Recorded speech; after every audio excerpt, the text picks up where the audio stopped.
Anyhow, good afternoon, folks. It is indeed your boy Tim, the handsome liberal, depending on who you ask. Good to see you folks again. Yes, I was off for a couple of days. I took a couple of days to josh around a little bit off of the internet, or somewhat.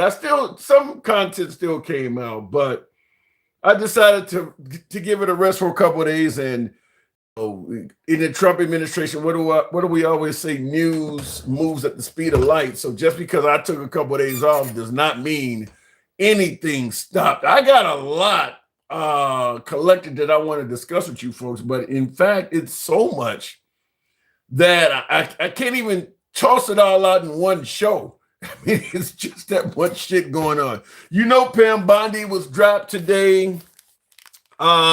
I got some notable quotes from Trump's speech last night.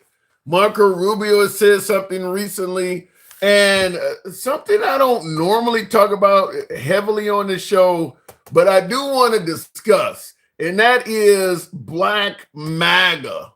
Black MAGA, because both, what is her name? Chili from TLC. You remember the 90s group TLC, Don't Want No Scrubs and all of that shit. Chili and one of the members of TLC, Chili and Nick Cannon. I think everybody knows who Nick Cannon is. He used to host America's Got Talent, and he now hosts one of the shows on Fox. I can't think of the show where you got to guess who's under this little crazy costume getup of who's singing songs. But anyway, both of these individuals have come out recently as Trump supporters. They've come out as Trump supporters. Now, and I see somebody in the comments mentioning Amber Rose. I don't know if Amber Rose, well, I mean, listen, she came out as MAGA a while ago, so she's kind of phased out. But we can talk about Amber Rose, in addition to Nicki Minaj and a bunch of these other folks. But I do want to ask a simple question is, why are Black MAGA so unpopular with Black people? What is wrong with African Americans choosing who they'll vote for? Why is it when Black folks choose to vote for Trump, they get all kinds of hate mail and they're ostracized? I have my own opinion, damn it, but I want to hear from you guys. You know how the program is ran. But fact is, Black MAGA are incredibly unpopular with Black people. Sexy Red, appreciate that. Wow. Thank you very much. Starting out the show right. Black MAGA. Why the hell are they so unpopular with Black people? I do want to talk to you about that. And I got some notable quotes. I'm going to try to go through this quick so I can get into the actual show. And in the comments, K.A. Rock, I almost thought they said Kid Rock, Sexy Red. Shout out to you. Wow. Thank you folks for starting it out, helping your boy out with the TikTok cap, hat, mustache goes. Thank you, Sexy Red. It's because we're the ones who held them which way are. I don't quite get the grammar of that. It's because we are the one who held them which way are. K.A. Rock, you'd have to retype that. They sellouts, says Sexy Red. Wow. So I do want to thank Sexy Red, obviously, but I want to also give you a couple notable quotes. This come from President Trump and none other than Secretary of State Marco Rubio. I thought this one was interesting indeed.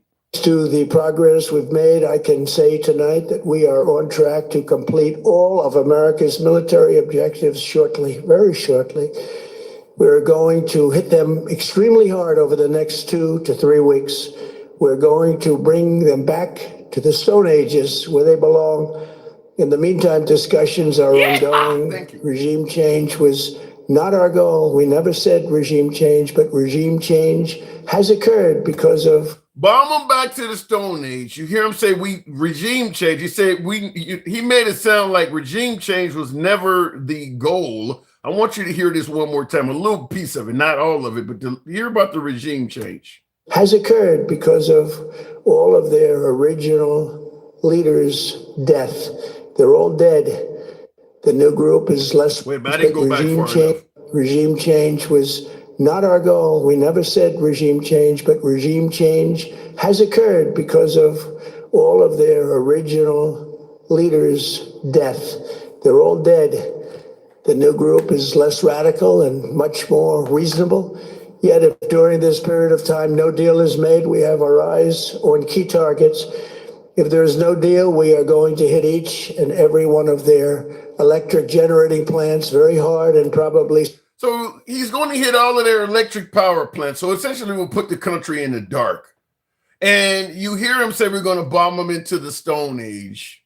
However, he stated we never intended for regime change. You heard him say we never made regime, we never tried, or the goal was never regime change. I want to ask you folks, because remember in the beginning, a few weeks ago, when this conflict broke out, the whole notion was we were going to assist the Iranian people in regards to rising up against the evil regime and taking their country back. Part of our goal in Iran was to liberate the people there from oppression. If the goal was never regime change, how the hell was that going to happen? I talked to a lot of MAGA on the program who favored what we were doing in Iran because at the end of the day, we were liberating oppressed people. But now he's suggesting that regime change was never the goal. How are we going to ever get the people to rise up against their nation and be liberated if the goal is not to take out the folks that are in charge? Can somebody explain that? And also, I have to add, if we bomb them back into the Stone Age, how on earth is that liberation? Can you liberate a people while simultaneously bombing them to the Stone Age? I do want to get your opinion on that because I'm baffled. I don't know how that works. You want the folks to stand up and fight against their oppressive regime, but you also admit we never intended on changing the regime. So you're going to leave the people in place you're asking for them to fight against, and you're going to put them in the dark by bombing up all of their electric power plants and taking them back to the Stone Age. Somebody's got to let me know how all of that happens. So you're bombed to the Stone Age, you're living in the dark, and the evil regime you rose up against was supposed to be still in power in some way. Out of all of that, you are liberated. Okay, in addition to President Trump, Marco Rubio on This Week with George Stephanopoulos also made a statement worthy of noting. For their country, that would be great. Imagine in Iran that instead of spending their wealth, billions of dollars supporting terrorists or weapons, had spent that money helping the people of Iran, you'd have a much different country. So we are always hopeful that that would exist over there. So Rubio is saying, imagine in Iran if they spent, as opposed to spending money on terrorism and military weapons, if they had spent money on helping the people of that country, Iran would be a much better place. Now, there's a hell of a lot of folks that would argue that what Marco Rubio is saying is true. Perhaps I am one of them. But I have to ask the question, are we doing what he is suggesting? Are we in America spending more money helping our people than on military equipment and weapons ourselves? Are we doing this? Is this indeed a case, perhaps, of Marco Rubio, as often is said, calling the kettle black? Suggesting that Iran should spend more of its money on helping its people than on military weapons.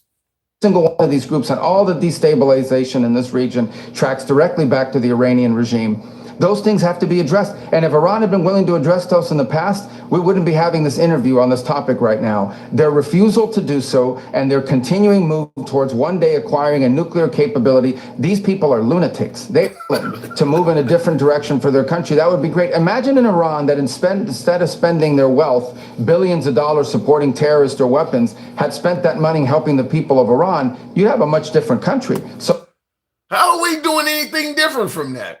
We're spending $1 billion a day in Iran. That's all weapons. We're not handing the Iranian people any money. We're not giving out food, wheat, or even medication to the injured.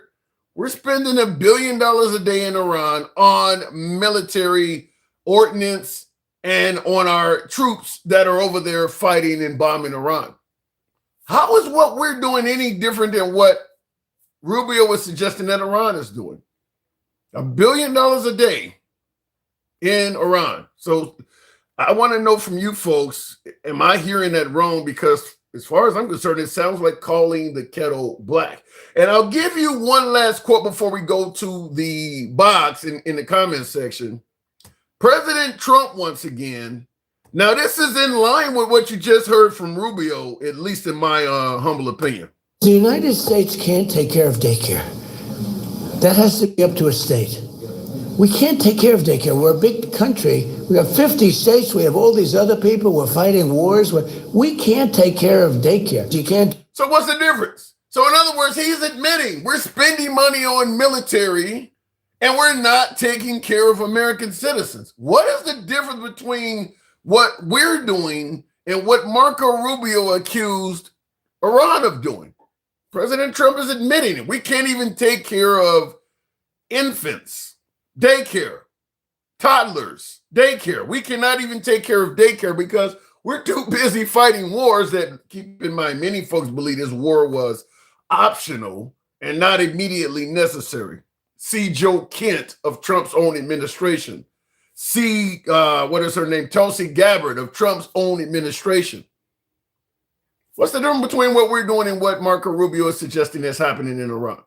So, guys, as you know, this program is indeed uncensored. We don't block, ban, or censor anyone.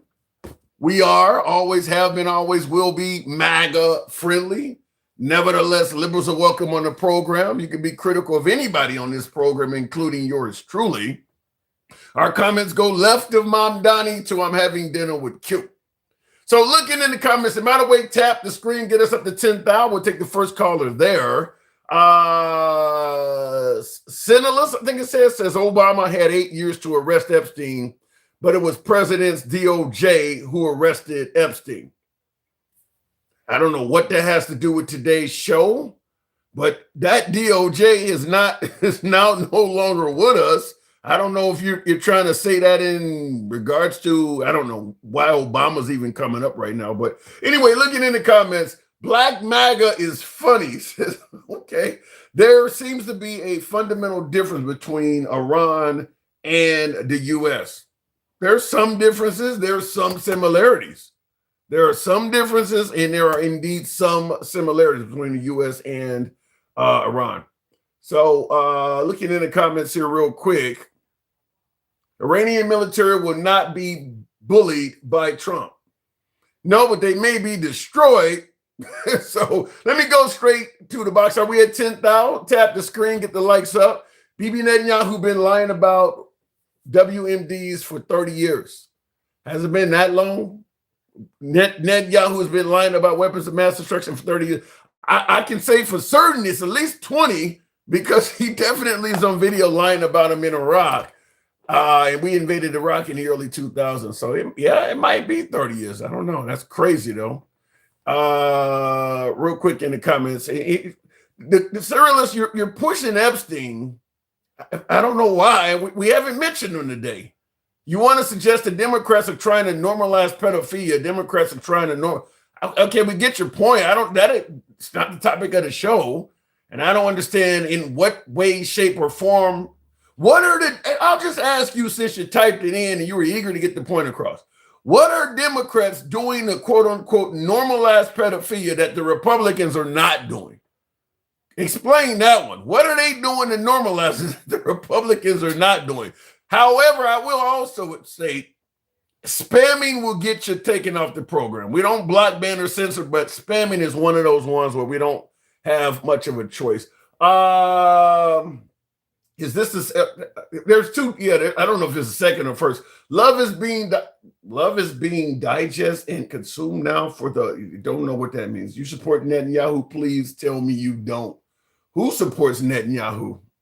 Don't know. Hello, Pam Bondi got the Justice Department to make it Trump's Justice Department, and he kicks her under the bus. That's a great point.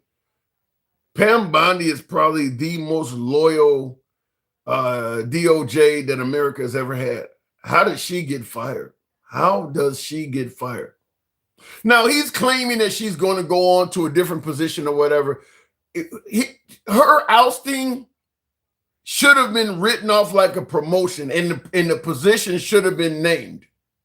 But yeah, to me, she is the most loyal Department of Justice we've ever had to a president. How she got fired, I do not know. I don't favor everything she did, but how she got fired makes no sense to me at all. Sexy Red, good evening. Hey, Cupcake, with your little bald head. You gonna fluff today? You gonna be on the white man's lap today, Boogie? We never fluff, but the lovely, Yes, you really the do. lovely Pam Bondi is no longer with us. What say you? People are surprised. Yes, Is people really surprised? I am. Because you're a fluffer. No. You know what I mean? What more could Trump ask for in the DOJ than Pam Bondi? Because she couldn't do what he wanted her to do. You know what I mean? She couldn't. She every time she went up there to get him what he wanted, she kept on getting knocked down. She's an idiot. On God. Who could possibly give Trump any more of what he wants than Pam Bondi? She's willing to give you shit that ain't even legal. She couldn't do it because the courts were stopping her. All the federal courts were stopping her. Okay, so you get rid of her. Is somebody else going to be able to get the courts to let them do it? No. Right. She's just a a pawn. After he's done with her, she threw his white t-shirt out. I don't get it. I mean, because you asked me originally, am I surprised? Like, you can't get a better DOJ than her. When is people going to comprehend? He doesn't give a damn about nobody. He don't even give a damn about the people who's kissing his ass. I mean, not on his ding-a-ling so hard and sucking it every time and still doing his thing, right? And he's letting him go. And guess what? Where's America First when he told you, you mofo bag of dum-dums, that he doesn't give a damn? He said it like today. He don't care about Medicaid. He don't care about Medicare and people put into the damn system. And it's all about the WAR. Why does he want this WAR so bad? Because of the oil. Well, I'm not old, bitch. I'm 45 and I look good. Well, whether he wants it because of the oil or the uranium or whatever, that remains to be seen. But in the comments, Slickback says that's a fine lady, though. So what about the notion that Pam Bondi is a fine lady? To each is your own. If you think that's funny, I gotta be nice. Typical snow roach. That ain't nice. Ain't nothing about that nice. That's being nice for me. Okay? Well, like I said, to me, it's surprising, though. It is very surprising. I want to ask you something else, though, about the other. We'll get off of Pam Bondi. You're just the right guest to ask about. Why the hell is Black MAGA so unpopular? Really? Really? Because they're ratty raccoonies. They're house ninjas. Yes, master, get the whip. You know what I mean? They sold all of us out. Well, what, a PPE loan? Thinking they're going to get loans and stuff? Thinking they're going to get payday? Oh, Uncle Ruckus, they're going to think that Trumpy Wumpy was going to give them they checks. 3 checks we were supposed to be getting, right? And that one came through. Well, he's not exactly out of office yet, Gangsta Grandma. There's time for him to do that. And I see in the comments, Dinkel He's says... not going to give nobody nothing. All he's doing is giving the white tea rich people and his own people money. Get that frown out your face. Yes. I know you want to get on your knees because you like sucking on it. But you know what? Get the bleach out your mouth, on God. He has two. You need to go get vaccinated because you got like salmonella. What shit. the hell? Sucking on it so much. Okay, real quick. Dinkel says President Trump thinks regime change means assassination. Well, that is kind of what happened. You know what? When the 92%, when the black women told you mofos to go vote for her because he don't give a crap about you mofos and he's gonna sell you guys under and shit. Look what he's doing now. He don't even care if your kids got like Medicaid and stuff. He's gonna cut more from it for a WAR that we don't even need to be in. But how America first? Well, some folks do believe Iran posed a nuclear threat. So how if blacks that supported Trump wanted the border secure, does not want trans in sports, and believed that Iran was a threat, what's wrong with blacks voting for Trump? You say black people because you really do sound like you. Black MAGA. What's wrong with Black MAGA? They sellouts. They rowdy raccoonies. They house ninjas. Yes, master. They rather stuck on the white tee, man, and go and get a black woman and listen to a black woman. That's what they do. They suck it on him so digging, and they thinking that they gonna get something, and they're gonna be looking like the fools in return. We ain't bringing their asses back. Well, let me ask it to you this way. If you're an African American and you believe that Kamala Harris, the alleged border czar for Biden, did a terrible job in securing our border, why wouldn't you vote for Trump? For one, she wasn't a border czar. She went down to the countries and got money for them to help them. That's why his numbers were higher and stuff. She did more than what this white team man in office is doing right now. But no, they didn't want a black woman in office. Oh, God forbid they want an educated black woman. We wouldn't be in a WAR right now. We wouldn't be having gas prices go up to $8 pretty damn soon. We wouldn't have none of this shit if people would listen to a black woman. I don't think the perception is that Kamala Harris and Biden did more on the border than Trump. But before you answer, hold on, hang on. Before you answer that, hang on, hold on a second. Before you answer that, Cody Locks Production says Pam Bondi is not loyal to Trump, and Republicans have all questioned her from the start. She is for red flag laws in Florida, and the current files release being flooded didn't help her. Black, and she is black, you numb nut. I don't know if I agree with that, Cody. Like, you don't think Pam Bondi was loyal to Trump? We'll continue discussing it. She was sucking on that car, that cock-a-doodle-doo. She was sucking on it like balls deep, like gagging. Yes, master. And look what she got. Look what she got, man. Look what she got. So you're admitting she could be giving him the best BJs ever. And she can't, you know what I'm saying? So you're admitting he was wrong to fire her then.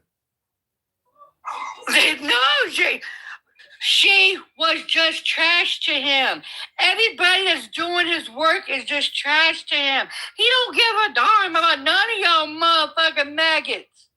He's throwing all your asses underneath the bus on God, Tim. Throwing all the asses. You know what? The ones that are doing, the ones that bent the knee to him and shit, the ones that did all this, voted for him, are the ones that getting fudged in the ass without a condom and without the lube, because the benefits, everything's being taken away from him.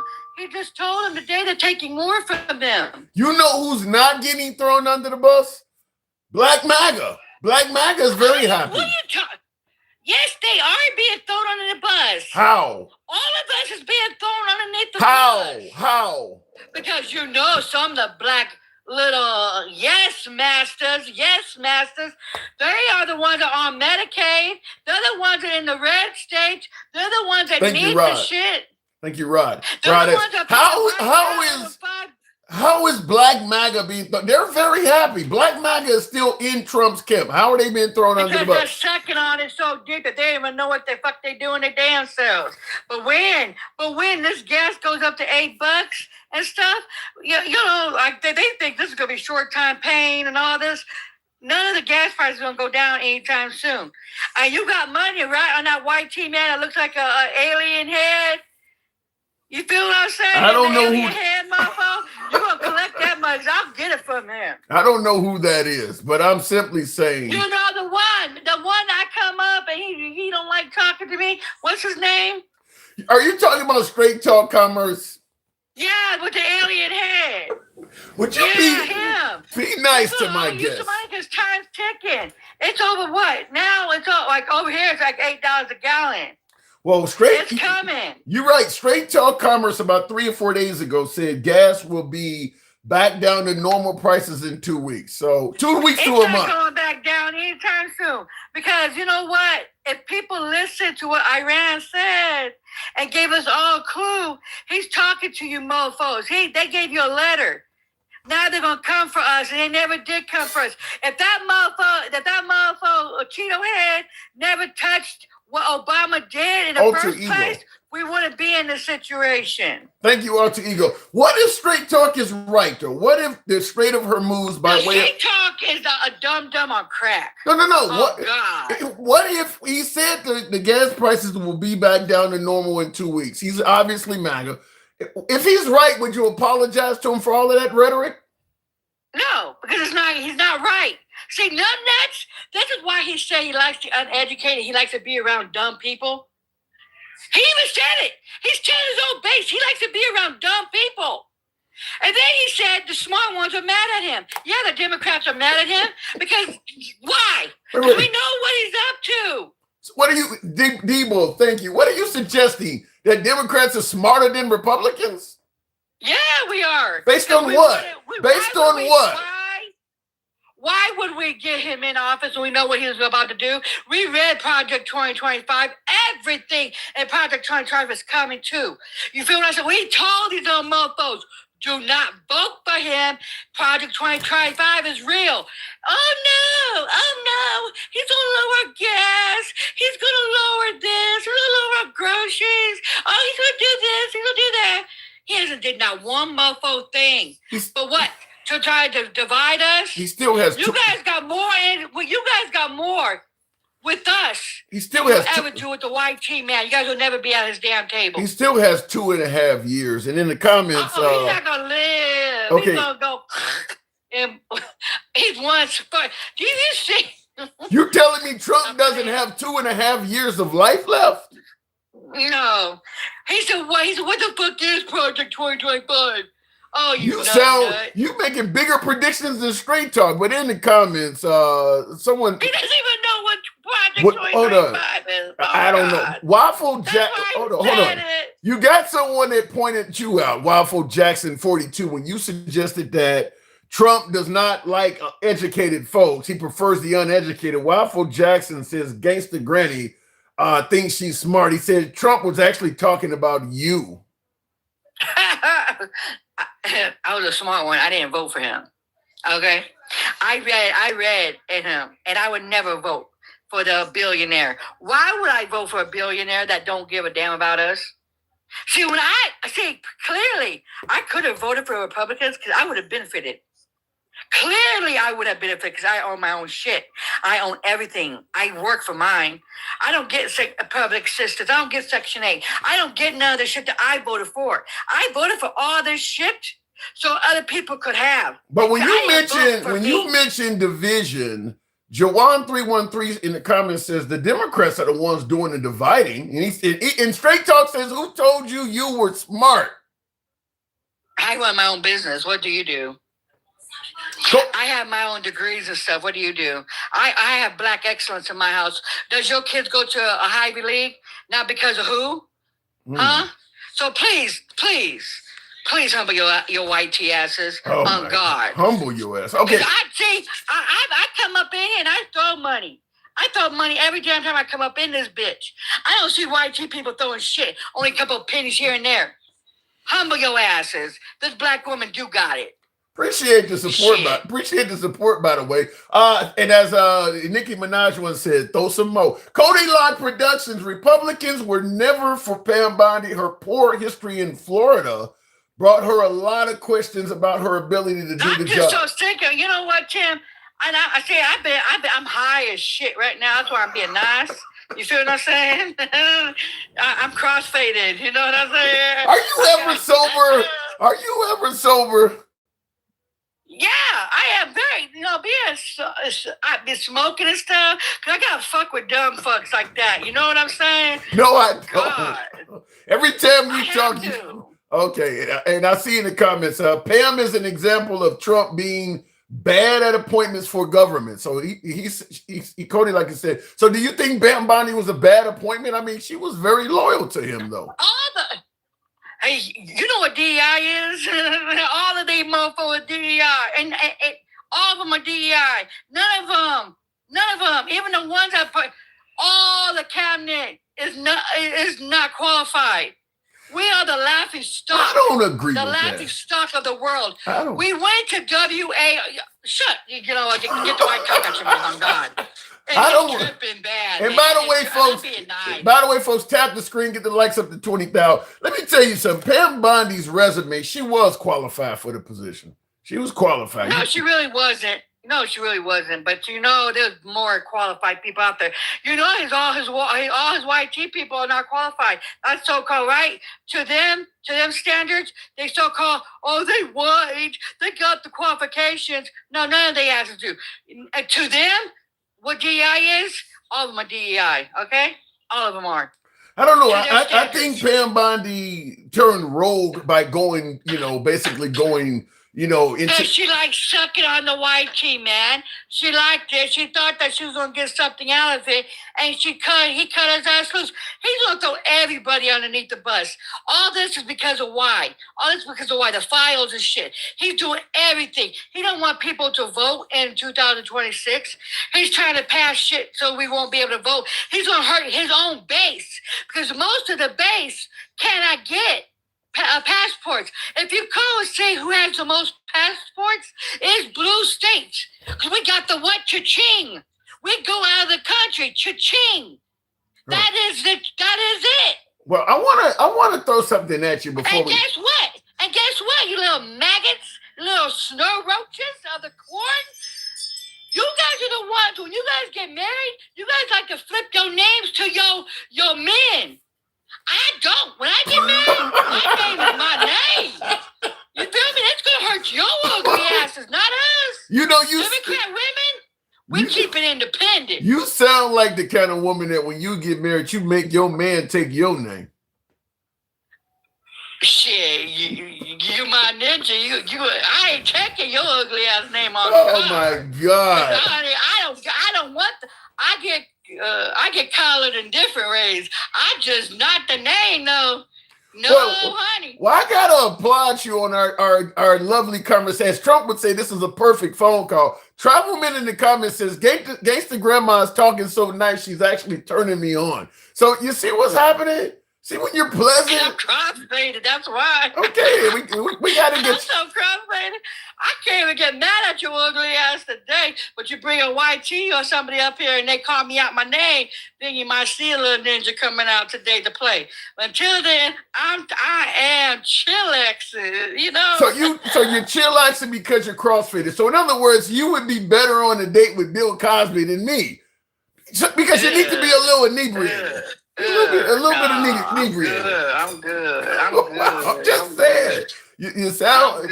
We know what to do now. I'm just saying on this though.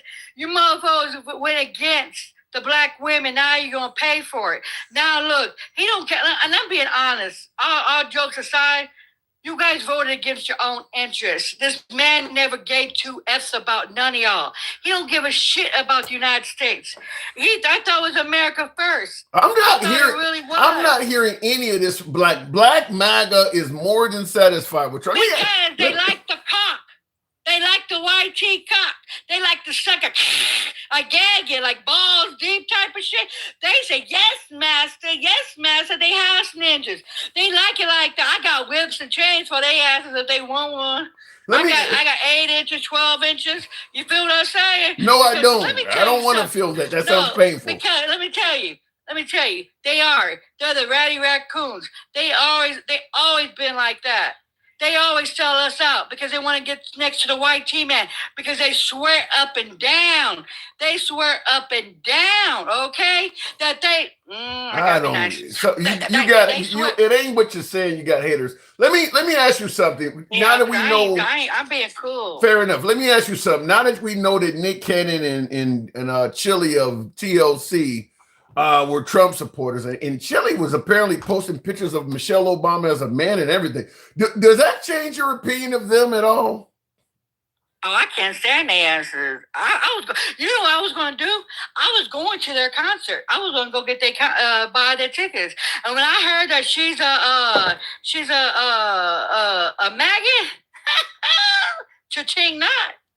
Oh. So she screwed herself. And let me tell you something. I don't support the maggot. I don't. No, you went against us. Go screw yourself. No. Well, how about this? Cody Likes Production says you're talking about Trump. You know what, though? How ignorant these black maggots are? They don't believe in the party switch, but they did have a party switch. Because, yes, the Democrats was a triple K. But then when the race, the R's left, then they became good people. They party did switch. Now you see the Democrats is multicultural. You know what I mean? Like Biden's administration. You had chocolate, you had vanilla, you had all kinds of the belief is that and everything else. You know what I'm saying? Yeah, but the belief. But now you go up in the cabinet.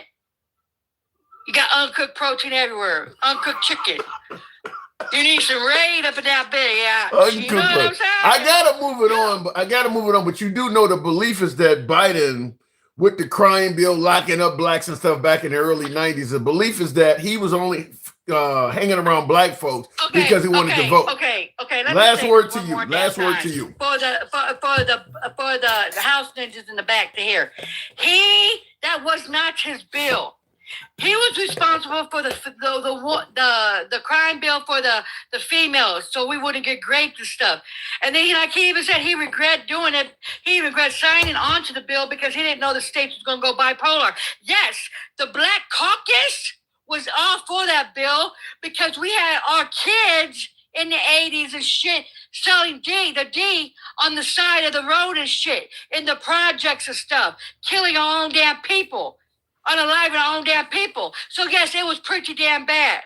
But they did not know that the states was going to get taken and do the 3 strikes and stuff. So quit blaming it on one person. It was the Black Caucus. It was the black women that was losing their sons, begging for fucking help. So get your educated before you start talking shit about one person when it was our black people that was asking for our help. All right. Thank you. I'll leave it at that. Sexy Red, thank you. Appreciate your support for the program as well. Thank you. Tap the screen, get the likes on up. 20,000. We'll take the next caller at 20,000. I see Danny Dan says, good job, Gangster Grandma. You made it all the way through. Gangster Grandma was dropping a lot of statements that many folks favored. Cody Likes Production says, and Kamala Harris would have sold us out to China by now. Rather have Trump than Kamala or Hillary. I guess first thing I want to know is what is the definition of selling us out to China? And thank you for your support, Cody Locks. How it sold us out to China in what way? I want to make sure I get clarity on that. But how would Kamala, because Biden didn't sell us out to China. In fact, Biden went to Asia, went to Taiwan on a world stage and said that if China attacked Taiwan, America would side with the Taiwanese. He said it on the world stage. Kamala Harris, who you're suggesting that would have sold us out to the Chinese, is quoted as saying she would not do anything different than Biden. So I'm trying to figure out where is the notion that Kamala Harris would sell us out to the Chinese if we're going to hold her accountable for saying she wouldn't do anything different than Biden? You got to make that make sense to me. I do want to hear from some of you folks to make that make sense. And we're certainly talking about Black MAGA. But also, looking in the comments real quick, get us up to 20,000. We'll take the next caller at that. Biden embarrassed the hell out of us in Taiwan. How? How did he embarrass us in Taiwan? Let me know. Not doing anything different meant continuing Biden's progress. I'm suggesting that if Biden said that if Biden told the Chinese, if you attack Taiwan, we're going to jump in it. If Kamala Harris is saying she wouldn't do anything different than Biden, then she's indicating she would follow up with that policy. That's the way I'm looking at it. In the comments here, someone else is saying it. Biden embarrassed us. That is coming from Miss Oklahoma or I Miss Oklahoma. Well, here's the thing, though. Both sides think the president of the opposition is embarrassing them. If you believe that, if you're on the MAGA side, some of my beloved MAGA, if you believe that Biden embarrassed America, go talk to the liberals and ask them what they think of Trump. I mean, Trump is, he's calling the Canadian prime minister governor, threatening Greenland, threatening to get out of NATO. Go talk to the Democrats. Surely you'll find out they believe Trump is embarrassing as well. So both sides are embarrassed by the leader that they don't favor.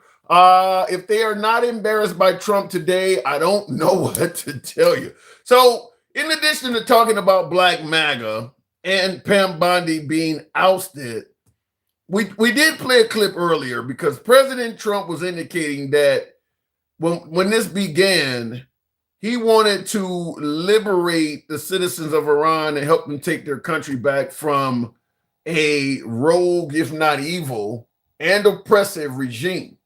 And of course, because there's a few of you folks on came in since then. And by the way, if you're watching on YouTube, I need you guys to smash that like button. It helps out the algorithm, doesn't cost you a dime. Tap the like button, helps bring in more MAGA. You know how the show is ran. So tap that like button if you're watching on YouTube. This is President Trump last night. Now, remember, this started out with the notion that we were there to liberate or help liberate the Iranian people from the Ayatollah. To the progress we've made, I can say tonight that we are on track to complete all of America's military objectives shortly, very shortly. We're going to hit them extremely hard over the next 2 to 3 weeks. We're going to bring them back to the Stone Ages where they belong. In the meantime, discussions are ongoing. Regime change was not our goal. We never said regime change, but regime change. And I asked this earlier.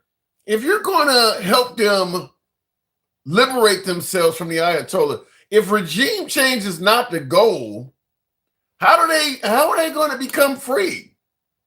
You hear Trump say regime change was never the goal. So how are you going to liberate the people while keeping the Ayatollah in place and bombing them to the Stone Age? Not to mention threatening to destroy their fresh water supply at the desalination plants and their power plants.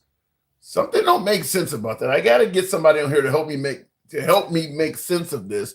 I need you guys to tap the screen on TikTok, get us up to 20,000. In the comments, Cody Likes Productions, referring to my last guest, Gangster Grandma, says she flip-flops on everything. She says, what is needed to get the votes? This is in regards to Kamala Harris, actually. She flip-flops on everything. She says what is needed to get the votes, but she supports birthright citizenship as it stands right now, which allows a massive birth tourism from China. That's very bad.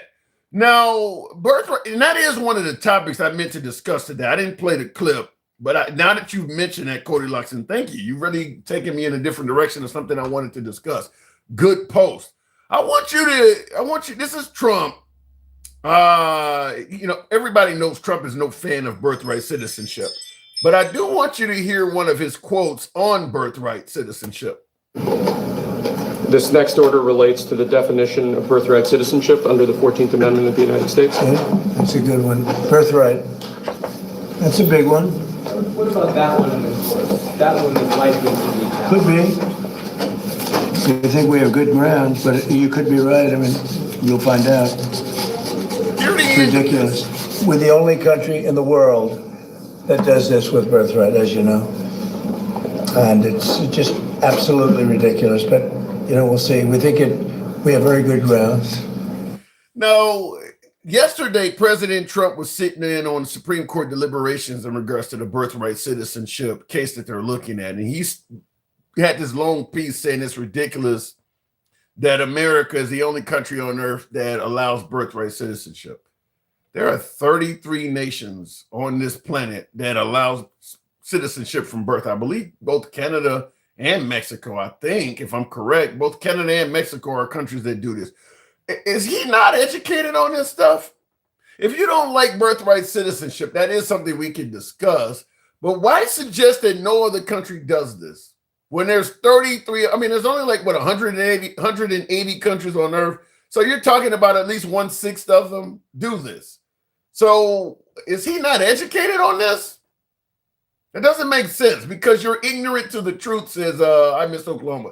No, why is he saying that we're the only country that does this? Just a quick Google search, or if you got your Amazon Dots and Alexas and Siris, and you can find this out pretty quick. Why would he suggest that we're the only country on earth that allows birthright citizenship? I see King Finn says 196 countries. I've heard a lot less than okay, 196, whatever the case may be, but over 30 countries allow birthright citizenship. So this is something that could be quickly you could be quickly educated on. Why he would say that, I don't know. But we'll go to the box. You're right, birthright citizenship is dumb. Let me just say something real quick on birthright citizenship, because Trump made it sound like it was only put in place so that slave owners, or maybe not slave owners, but slaves, their babies, if you're a mother, your child would have citizenship. It wasn't meant for millionaire Chinese to have folks come to the country and get citizenship by having children there. I'm going to push back and say it was designed for millionaires. They didn't pass birthright citizenship in favor of slaves. Nobody gave a fuck about the life of a slave. You didn't even have protection from the law. A white person could come and beat your ass and you couldn't even do so much as ask for help. So the idea that they passed a law that was supposed to benefit slaves is ridiculous. What the law was passed for was so that millionaire slave owners, or whatever they were worth at that time, their product could stay in the damn country legally. They didn't care about a mom's child having citizenship. They would take the damn child from the mom and sell it away any damn time they wanted to. So to try to make this sound like this was somehow done for slaves is fucking ridiculous. They didn't give a two shits about the slave. If that slave had a baby and that baby was viable, or somebody offered the right price for that slave, they would sell that baby right in front of the mother's face with her completely in tears, threatening to commit suicide. They didn't care nothing about the slaves. It was for wealthy white men to help protect the legality of their products staying in the nation. Now, the Chinese having babies in this country and trying to get citizenship really are doing the same thing. I'm not in favor of anybody coming to the country and doing that. But fact is, what's the difference between a Chinese person coming here and having a baby to have citizenship, or somebody going and kidnapping somebody from another fucking country for free labor and getting citizenship that way? Both were doing it for crooked purposes. This wasn't created to help slaves. I don't know why they even brought that up. And that's something Trump said. Trump himself. I wish I had the damn quote ready to play for you, but he tried to make it sound like it was done to benefit slave mothers so that their kid would have citizenship. You think the moms of slaves were concerned with American citizenship at all? In fact, most slaves would have happily been deported. They would have preferred to be deported. They didn't give a damn about citizenship. He exaggerates to make a point. 33 nations is a minority. Yeah, but he said no nation. And you're correct. He does exaggerate to make a point. However, let's be clear. You can only exaggerate so far before you lose credibility. When you start exaggerating, you lose credibility. There's no need to exaggerate. Just say it's a minority. If you read the original accounts of the people who wrote it, that's exactly what it was for. They literally said, this isn't for those visiting like foreign dignitaries and non-citizens. Please read history behind these bills. Well, let's go with what you're saying there, Cody Locks. Because keep in mind, the founding fathers owned slaves themselves.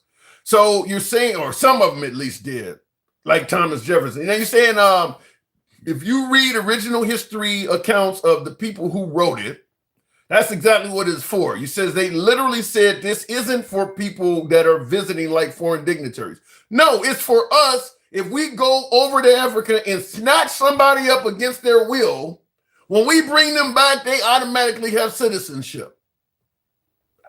I don't know if that makes it any better or not, but that's what they originally wrote it for. Is so that when we go and traffic in human beings to protect our cargo, We'll give them citizenship. It ain't for other people. It's just for us. Yeah. Let me go straight to the box. I mean, that's really what they were doing. They were protecting their cargo, which was people. Straight Talk Commerce, or Travelman, I think I hit by Mr. Travelman. Good evening. Welcome to the program. Hey, how's it going, bro? I don't know. I don't even know. Somebody tried to tell me. Birthright citizenship, though. What is your opinion on that? Trump obviously wants it gone. Is it really hurting the country that bad? Fuck Trump. No, it's not. But wait a minute. It's not. If Chinese... Yeah, how you gonna change? How you gonna... You know what? Excuse me a minute, Tim. These clowns always holler about the Constitution, but they're always trying to do shit to change it illegally. You can't change the Constitution through a damn EO. That's stupid. Well, you know, I get it. Stupid, I understand you're not supposed to be to change the Constitution via executive order, but he is slowly but surely pushing in that direction. But I mean, listen, he can push all he wants. He can't change it. There's a process to change. So come on, Tim. You know that. No, I'm not disagreeing. There's a process to change the Constitution. You know how long it took to get the ERA through all the states? ERA. You know the ERA? No, what do you mean ERA? Equal Rights Amendment. Okay, all right. Well, they started that shit when we were kids, Tim. Yeah. But you know? but even still, even though you're right, you can't just change the Constitution without going through the proper channels. Is Trump on to something? Is that something we need to rethink? Is allowing foreigners to come to the country, give birth, and that child has citizenship? Do you believe a foreigner coming in this country should be able to have a child on our soil and that child is automatically given citizenship? So if they just come in there specifically to have, no, I don't agree with that. But if you don't like it, change the amendment to the Constitution, because it looks like the Supreme Court is not going along with it. No, it is. When I watched it yesterday, they're pretty skeptical. I don't think you're probably looking at 6-3-7-2 decision. Yeah, if the Supreme Court were to go along with ending birthright citizenship, I don't know, do they do it proactively or retroactively? Because if they do it retroactively, there's a whole lot of people here that would instantly not be citizens. Well, not only that, I mean, don't you still have to change the Constitution? Well, they're interpreting. No, you wouldn't have to change it, because what they're doing is they're reading what the founding fathers wrote, like what Cody Locks on YouTube is saying. He's saying that they literally said this isn't for those visiting, like foreign dignitaries and non-citizens. And he said, please read history behind these bills. So what he is saying, and that's what the Supreme Court would do. They would read or interpret what the founding fathers meant when they listed birthright citizenship. And if they come to the same conclusion as Cody Locks on YouTube, then they would suggest that if you're just coming in the country to visit, or if you're here illegally, the child you have cannot be a citizen. Well, no, Tim. Basically, it's a few exceptions within the 14th Amendment. Like if you're an ambassador or something like that, or you're over here working at the embassy, that doesn't, you can't have a kid over here and that kid be a U.S. citizen, but let me ask you. Okay, hold on. When did this become a big deal? When did this become a big deal? Became a big deal when you got it became a big deal when you got a president in there that wanted to enforce all of our immigration laws. Let me ask you two this way. Let's say, for instance, if he was enforcing immigration laws, he'd be leaving that alone. You know what? Voting and birthright citizenship was never really an issue until the Mango Maniac got in office. Well, that depends on who you ask, and that depends on, when you say birthright citizenship was never an issue. We know some people have birth in this country that are here illegally, or they give birth in this country, get the citizenship, and then leave, and who knows what may happen. What is an issue and what is not an issue is up to the opinion of the person. Like a lot of Democrats don't believe illegal immigration is really a problem. The folks on the right believe it's a huge problem. So when you say it's not an issue, that's your view. But clearly Trump and MAGA have a different view. So if it's less than 1% of all births get in the country, Is that an issue? If you have, 9,500 that was in 2024, mothers who listed non-U.S. addresses at their primary residence, 9,500 out of how many million? Well, some people say it could be as high as 70,000, which then takes you to 2%. It depends. Well, you're going with percentages, but let me give it to you this way. Let's say a Chinese national comes to America, they send somebody here specifically to have a child on U.S. soil. They become a citizen, and then they take the child back to China. And from the time that child becomes a young adolescent on to adulthood, they're training that kid to really hate America. So that maybe there's some kind of ulterior goal of evil in this child's adult life in the future. So now he has citizenship where he can come back freely and implement his problem. And so you don't need 1-2%. It could be one bad person where you're training them to go ahead. Y'all kill me with this shit. They training them to hate America. It's like everything that MAGA, you hate America. They train them to hate America. The Chinese have been infiltrating over here and have sleeper cells over here, probably since the 1800s. Once again, this is something that MAGA and everybody has jumped on because Trump got to wire her up his ass because he sees it as something that can rile up his base. That's pretty much all it is. And you're right, Tamar, they're anchor babies. You have been having people for years come on across the southern border and they have babies down there. That's why they call them anchor babies. So let me ask you to this. Okay, hold on. Let me ask you to this way. Let's say someone did run across the Rio Grande, snuck into the country by way of a coyote or whatever, and they've been operating under the radar. Let's say it's a woman. She's been operating under the radar for 10, 15 years. And during that time, she's given birth to a child in this country. Never had a legal right to be here whatsoever. You believe her child should be a U.S. citizen, even though she came here illegally? If she's been here for years and she was and under the jurisdiction, Tim, under the jurisdiction. And you know what? What about the people that come over here, since you guys like to say, well, they training people to hate the U.S. What about the ones that's coming over here because they want their kid to be able to come back and have a much better life than what they having over there?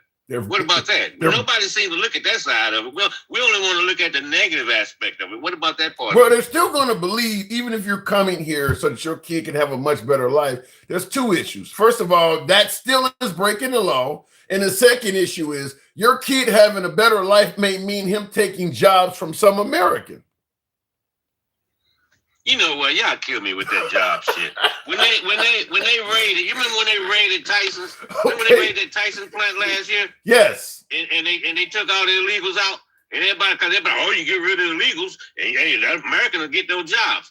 When they started hiring when Tyson started hiring a day or two later, the line wrapped around the building. How many Americans you think was in that line? Probably not many. Exactly. Yeah, probably. Because they're not going to do the work. Come on, man. I understand, maybe some jobs, yes.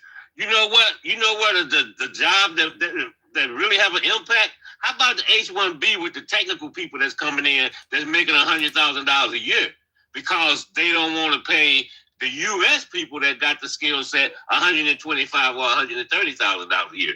No, don't talk about the ones in the field. Talk about the ones that actually have the job that people want. Well, and they coming in with H1. I think it's H1B. Yeah, but there are some immigrants that come in this country, and they don't all take jobs no American want. Some of them do take jobs that Americans would happily do as well. So some of them are taking jobs from Americans. Okay, so let me ask you this: when the immigrants come into the country, are they hiring themselves?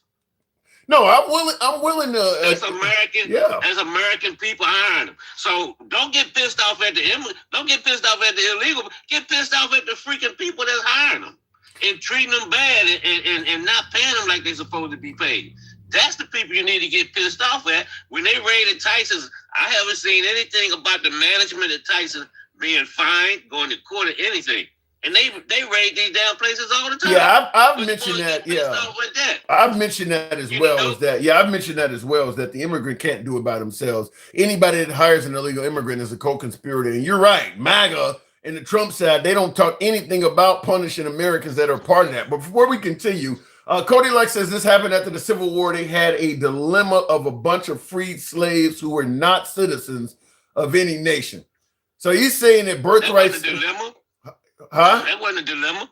That wasn't a dilemma. You know, at one point, Tim, the rights of the child actually it used to follow the father, but you know they changed it. You know why, don't you? No, I don't. Because the slave master was creeping back there with the black female slaves, and they were having kids and the slave were having kids by the master, and so therefore, with the way it was before they changed it, that means that kid was free because it followed the freedom of the slave master. So then they changed it and they put it under the woman, so it didn't matter if she was a slave, the child was a slave. I didn't know that, but I tell you something. It's something I believe because there's so many of our laws that are rooted in slavery and racism. It's insane. I mean, I would hope that wouldn't be true, but I believe it's probably true more likely than not. It's true. That's Tim. terrible. It's true. It's true. Actually, I just read about it about 3 weeks ago. It's wow. True. You know, and then it's just like when they stopped importing slaves, it was less than 400,000 slaves in this country. And then that's when they started the breeding farms and all that. Yeah, kind of I stuff. do know about that. That I do know about the breeding farms. Yeah. So the same thing, like I said, that's why you had the kids that was born by slaves that was impregnated by the slave master, but the kids were born as slaves. Before that, they would have had to free them. They said, "Nah, we ain't doing that." And so but back to the. Go ahead. No, so you totally agree with me that the birthright citizenship laws had nothing to do with the protection of slaves. To a certain degree. It wasn't the protection of slaves. I think it was just establishing their right to be a citizen. I don't think it had anything to do with protection because they were still. I don't even know how you could. If you're not free, I don't even know why they called you a citizen. I'm surprised they didn't create a separate category for you. I mean, because they were still saying 3/5 of a human and shit. I mean, they're calling you a citizen. You got a document because one of my guests, Cody Locks, in the comments was saying, read history. If you read history on what a citizen was entitled to, they weren't giving it to those folks. So I don't know why they even called him a citizen. What history do he want us to read? The white history, or do he want us to read black history? Well, he's suggesting that the history of birthright citizenship, that liberals are not interpreting it correctly. I'm very familiar with birthright citizenship even before it became big because I have been studying black history since I was 15 years old. So I've been very familiar with it. You know, it became an issue when Trump came in the office, just like voting. And he come up with all this crazy shit and get these people riled up. And all of a sudden now, we got this epidemic of birth tourism, and we got all this other crazy, just like we got an epidemic of fraud, illegals voting and all that other bullshit. Everything is a freaking epidemic or an emergency with him. Well, and it's all a bunch of BS because he just lie all the time. Well, and I keep bringing up Cody Locks on YouTube because he says some interesting things, but he's what are you saying? What are you saying? Well, I'm about to tell you. He points out that Trump exaggerates to make a point. So epidemic is an exaggeration, but he is right. There is birthright tourism. You know what? No. Trump don't exaggerate. Trump lies. You can call it, you can dress it up any way you want to. A lie is a freaking lie. That's what it is. That's what he does. And he does it pathologically all the time. He stood up last night on the damn speech. He spoke to the whole country, bro, and he lied. What did he lie about last night? In that speech, give me a lie he told. The imminent threat. Imminent threat from Iran. Imminent threat. Yeah. Yeah. Yeah. And how NATO has, NATO is a paper tiger. They know when we need them, they didn't come to our. But wait, hold on. When you say he lied that Iran is not an imminent threat, how do you know they possibly could have been an imminent threat? How do you know they were not? Imminent threat to do what? sponsor terrorism like the Houthis, Hamas. They've been doing that since 1979, so that's nothing new. I'm just saying. I mean, perhaps they were making more weapons and ordnance. I mean, there's no way to know for certain if what he's saying is not true, though. Come on, Tim. Come on. Imminent threat means that they were an imminent threat to the United States. So my question is, what was the imminent threat? Not necessarily an imminent threat to the United States. It could be our interests abroad, too. Okay. Yeah. What was the imminent threat? Well, you're not going to hear that from Trump. he's I never. mean, when did, and maybe I missed something. When did Iran just out of the blue, launch missiles or anything at U.S. assets over there? Just out of the blue. In the last 20 years. Iran doesn't do it, but the belief is they sponsor groups that do. So by giving weapons to the Houthis or to Hezbollah or Hamas for what they did on October 7th or 8th or whatever, 6th or 7th, whatever day that was, the belief is that wouldn't happen without Iran sponsoring them. Okay, so why do everybody bring up October the 7th? What happened afterwards? Everybody. You know what happened afterwards, Tim? A massacre is what happened afterwards. They leveled Gaza and they killed, they unalived over 60,000 people, including I don't know how many kids. They went in and damn near blew up half of Lebanon. I mean, they have pretty much bombed everybody in the damn Middle East. Now, how many times do people gonna have to pay for this? I mean, now they just went in and leveled and turned up Tehran. Yeah. But I want you to understand why you're pointing that out. Trump is also suggesting he's going to do the same thing that happened to Gaza, to Iran. He said he's going to bomb them to the Stone Age. So he's suggesting the same thing. That's bullshit. There's 90 million people in Iran. How's he going to bomb them back to he going to kill millions of people? Is that what he gonna do? If you bomb around to the Stone Age, yes, that is likely going to result in over millions of people. Yeah, it's going to. Yeah. This is what Iran said. Iran said that, and they've already made the threat. If you come in and attack our infrastructure, our water, desalinization, that they're going to attack the desalinization plants in the other Middle East countries. And if they attack the desalinization plant in Egypt, they got not Egypt, Saudi Arabia. They gotta get moved people out of Riyadh. They gotta evacuate Riyadh. If they hit it in the UAE, that's Dubai. They gotta evacuate the whole doggone area because they depend on. They get 70, 80, 90% of their water to live on from those desalinization. Do you think Iran is wrong for doing it? After all, Saudi Arabia is not attacking Iran. Iran told the United States and everybody else that if you attack us, this is what we're going to do. They told them that. And they also said, if you let the U.S. use your air station or use any other bases, you are complicit with the U.S. in attacking us, and we're going to attack you. That's what they said. That's what they said. Yeah, and this dumb asshole we got in the White House, we didn't think they were going to close the Strait of Hormuz. Everybody with a freaking brain cell knows that's the first thing they're going to do. Well, that's the first thing they're going to do. And then I heard somebody else say, well, hey, we're going to send a carrier into the Strait of Hormuz. Bullshit. Yeah, that would be a sitting duck. I got to move it on, Travel Man. Exactly. Real quick. Yeah, that would be, would it be that narrow? Before I go, like I always say, you got all these knuckleheads running around here, and they all got a severe case of head up Trump's ass syndrome. They need to run down. They need to run down to the emergency, what they call that thing, like critical care, and they need to get that spinal muscle extraction process done and get their head out of his ass. Because it's a shame what's going on right now. They twist themselves in pretzels. The dude has dismantled all of our freaking institutions in this country and basically almost destroyed what the United States built over the last 75 years internationally. He has 2 years. He has 2 years left. Give him time to make a correction. I gotta go. To November. He got to November, bro. We'll see. Once the Democrats take over the House, they gonna launch so many damn investigations. Yeah. You think he going crazy on Truth Social now? Wait till that shit starts. It's gonna be wild, as Steve Bennett once said. I gotta go, travel man.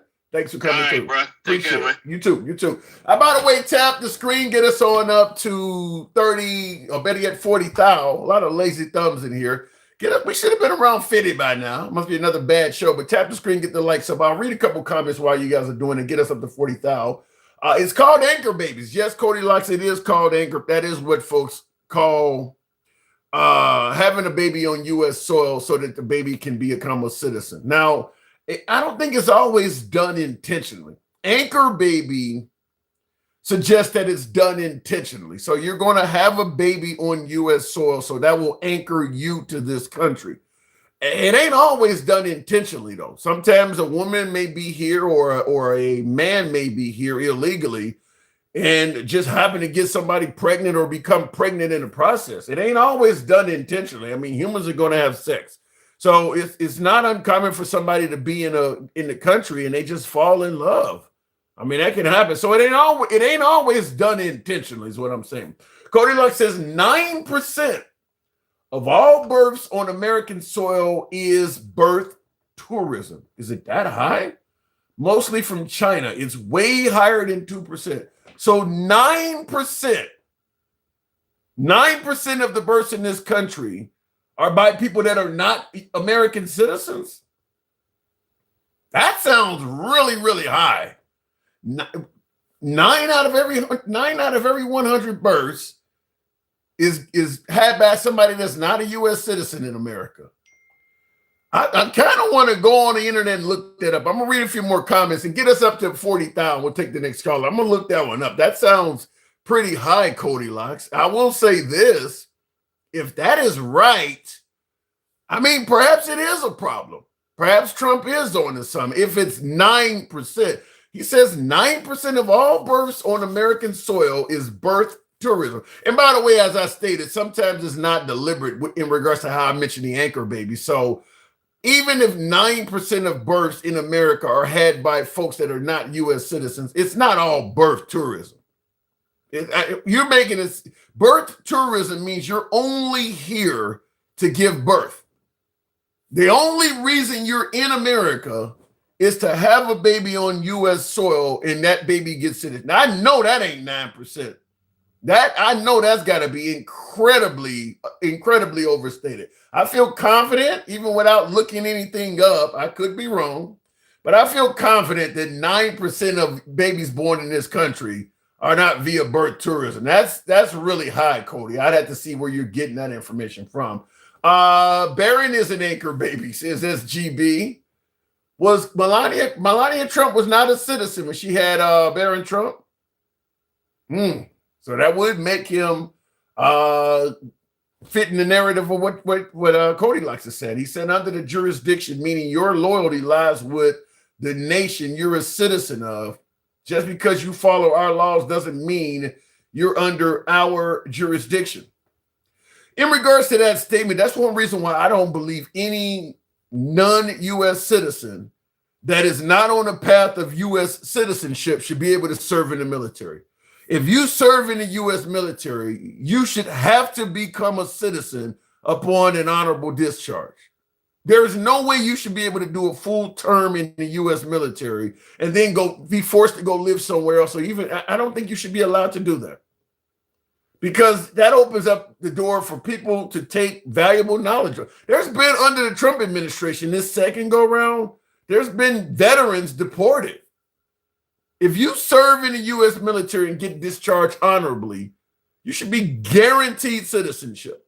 At that point, even if you get out of the U.S. military, and I don't care if you rob a fucking bank or murder someone, you should be treated the same way we treat a U.S. citizen that robs somebody or murders somebody. Send them to prison or whatever. But in my opinion, once you've served a full term in the military, your citizenship should be locked in. There's a guy who did do a full term in the military and they kicked him out for a DUI. He got kicked out because he got a DUI. I mean, that to me, that's crazy. Should be locked in. Welcome to the Handsome Liberal Show, supported by the Handsome Conservative, Straight Talk, Commerce, and other Republicans. Straight Talk ain't supporting the show like that. Conservative, you're wrong on that one. Cody Lock says, caller reads a lot, but doesn't understand what he reads. You'd have to let me know. I'm reading, make sure I get going back and reading some of the super chats I missed. Are we at 40,000? Tap the screen, get the likes up. Iran started the negotiations saying they had enough fiscal material to make 11 nukes. Not an imminent threat, my ass. Well, Cody likes, aren't you the one that just said Trump exaggerates to make a point? Meaning that what he is saying is not true, but he's just trying to make a point, so he's adding things on that are, he's ad-libbing. So why are you holding Iran accountable for saying they told us they had a fiscal material, or fizzle material? That's what the word is, fizzle material, to make 11 nukes. Maybe they were exaggerating. I don't see how you give Trump a pass on exaggeration, but then you hold everybody else accountable verbatim. That doesn't make sense. Lebanon asked Israel to help them with Hezbollah. I did hear that, but Lebanon will soon be telling Israel to stop, because Israel is going to not only kill a lot of innocent people in Lebanon, they're also going to take a chunk of their country and keep it. So I don't think they're going to be, if Lebanon asks Israel for help with Hezbollah, they're not going to be happy with the results. I think Israel has intended to create a buffer zone between their country and Lebanon, and it's going to be 20 miles wide. All of that will be former Lebanese territory.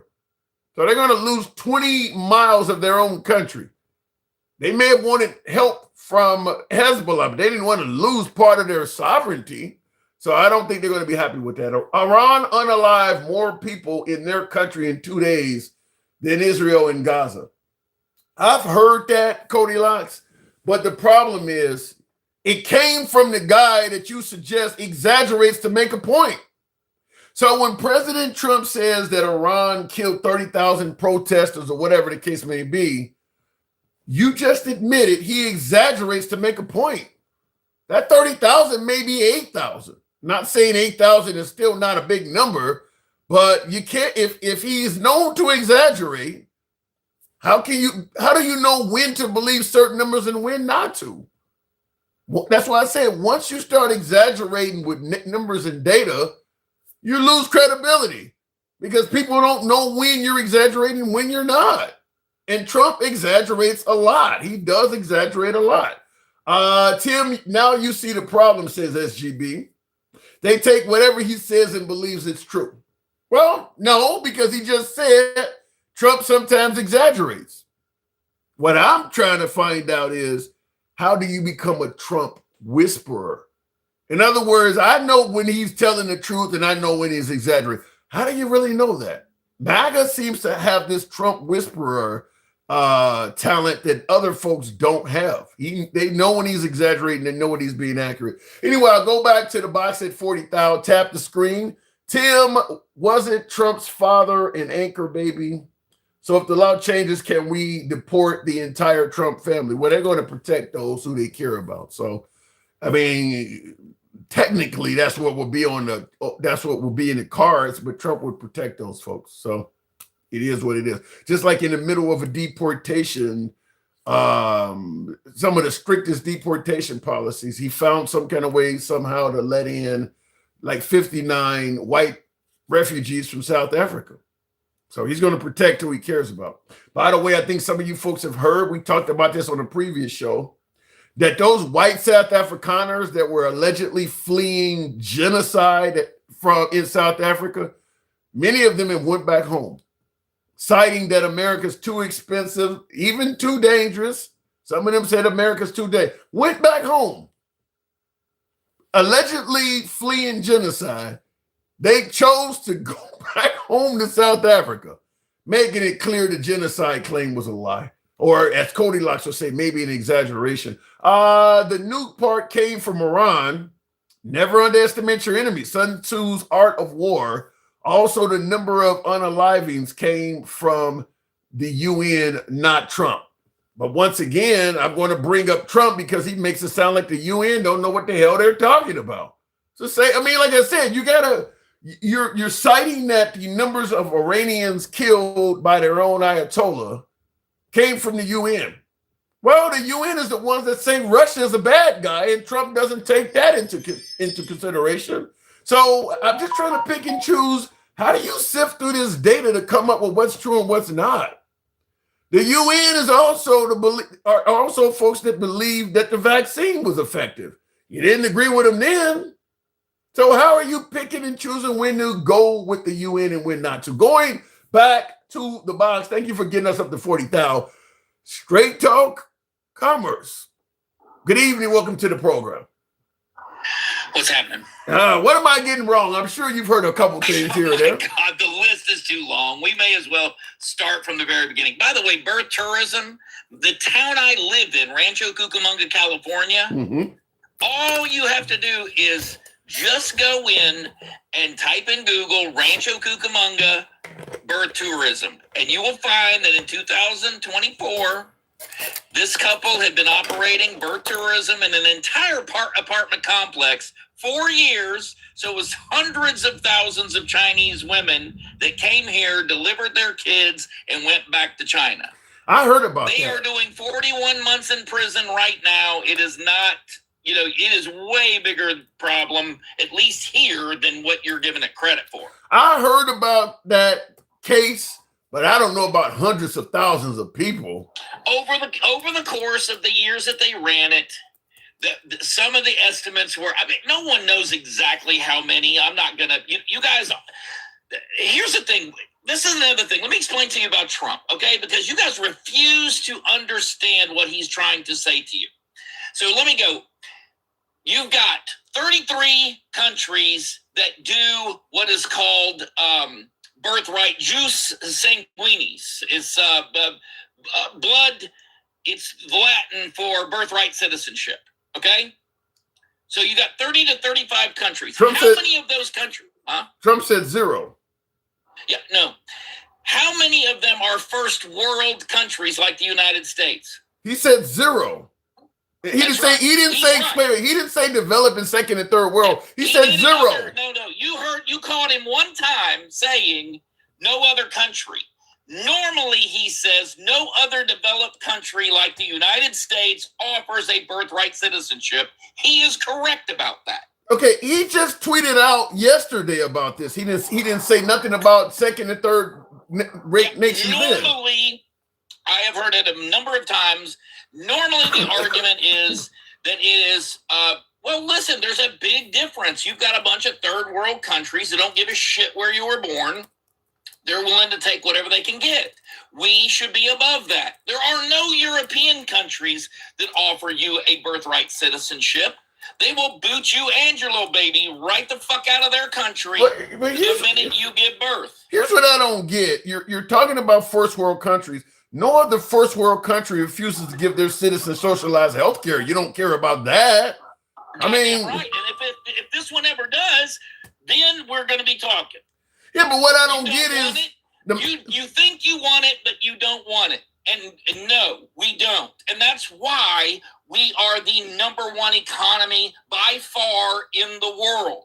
I'm just trying to figure out that teeth the way you want to. I'm just trying to figure out when are we going with the mindset of first world countries and when are we not? I mean, you talk about you're talking about gun rights. Most first world countries don't do that either. I mean, so why when it comes to most first world countries can't protect themselves? We can. We're protecting everybody else. You guys call us the police of the world for a reason.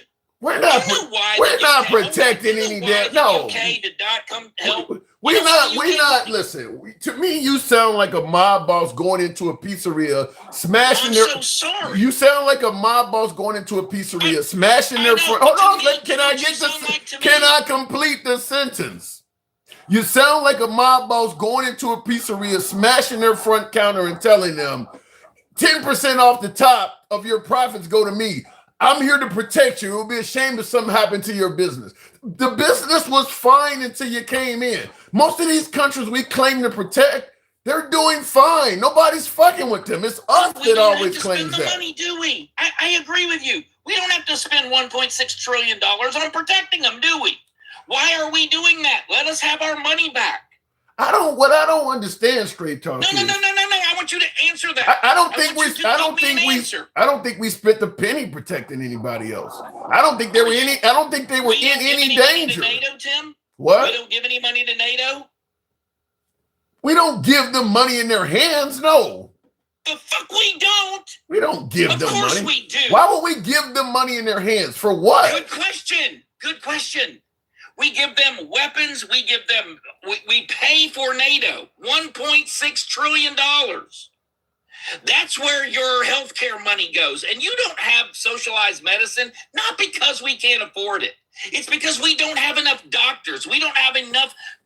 Do you know what it would take? We are 86,000 doctors below what we need right now. And you want to add 20 million people to the medical. I think what you're saying is crazy, because if America wanted to give if America wanted to give its citizens health care, we could easily find a way to get those doctors. We're not even it's just like with the Second Amendment. We just suggest nothing will work, so we're going to keep the status quo. What are you going to waive? What are you waiving to make a doctor? What, you tell me where the fuck you think you're going to get a doctor? Education cost. Yeah, and how long does it take to make a doctor, Tim? If you remove the education cost, you're gonna be making thousands of them. Hold on, I'm answering your question. It's not about the cost. It's not. You want to give free education too now. So now we're giving free education and we're giving free healthcare. What else can I give to you? I don't understand how you don't realize. Shoes. You want some shoes? I don't understand how you don't realize, by not giving our citizens healthcare, how much money that's actually costing the country. You are full of shit.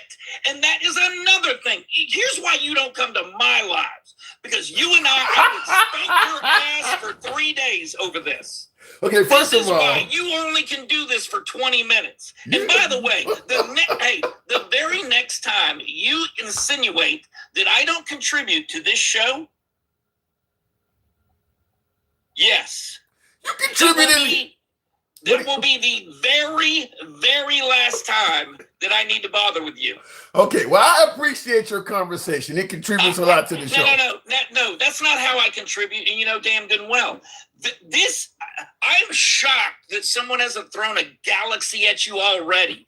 Every time before this I come up, someone is paying you to talk to me. Okay, so you can fuck yourself if you don't acknowledge that. Okay, so you contribute to the show because you incite folks to send galaxies to talk to you.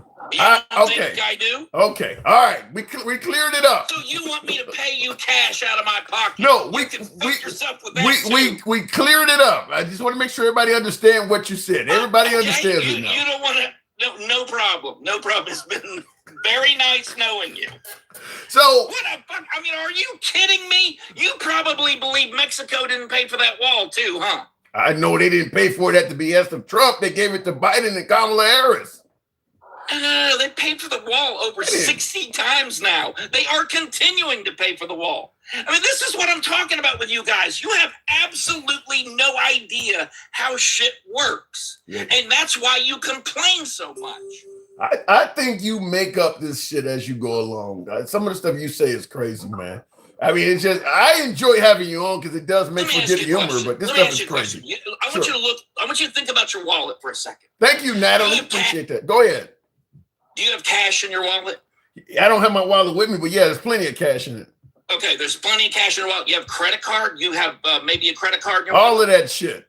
You ever put a check in your wallet? So you would agree that there are several ways that you can pay for something, right? Yes. Okay, it's not just me handing you some cash. You'll take it other ways, right? When we raised remittances on money being sent back to Mexico, 2%, guess what? That bought 4 walls in 1 year. Okay. Look, there's a way to twist and make anything make sense. I suppose. No. That's not twisting anything. Yeah. No. If I used to charge you $1 for an apple, and you fuck up, and I charge you $2 the next time, is that me twisting it? No. The price of your apples just went up, sir, and it's permanent.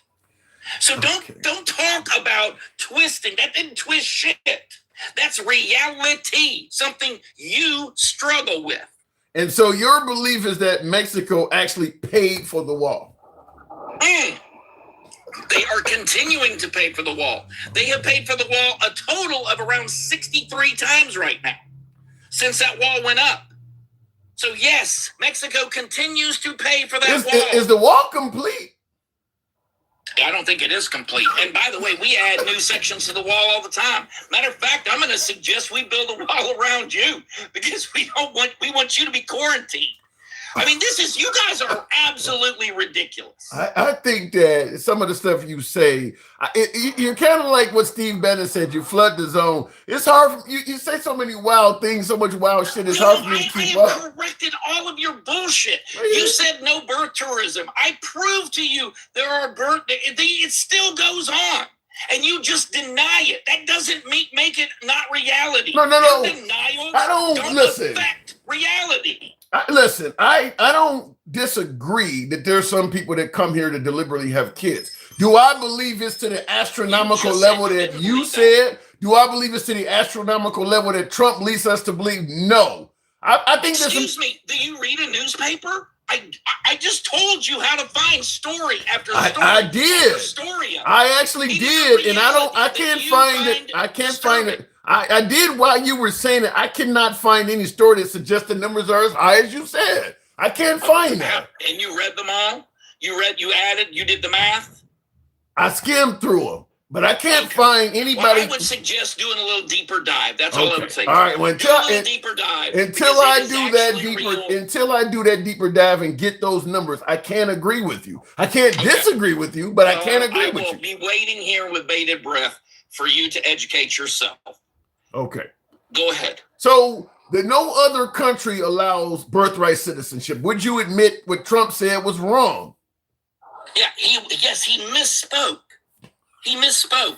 He said it right a number of times, and then he said it. Yes, he did, and then he said it wrong once. And you guys jump on that one wrong time, or maybe he said it wrong 10 times. There you go. The fact of the matter remains: the only first world country that allows birthright citizenship, and maybe you could consider Canada. Maybe you can. Wait, hold on. You're questioning whether Canada is a first world country? No, I'm questioning whether they allow birthright citizenship in all cases like we do. That's what I'm questioning. I'm not quite sure yet because I've got conflicting reports. Well, the AI overview says United States, Canada, Mexico, Brazil, Argentina, Chile, Peru. I mean, yeah, I read that myself. El Salvador, Guatemala, Honduras, all these great first world countries.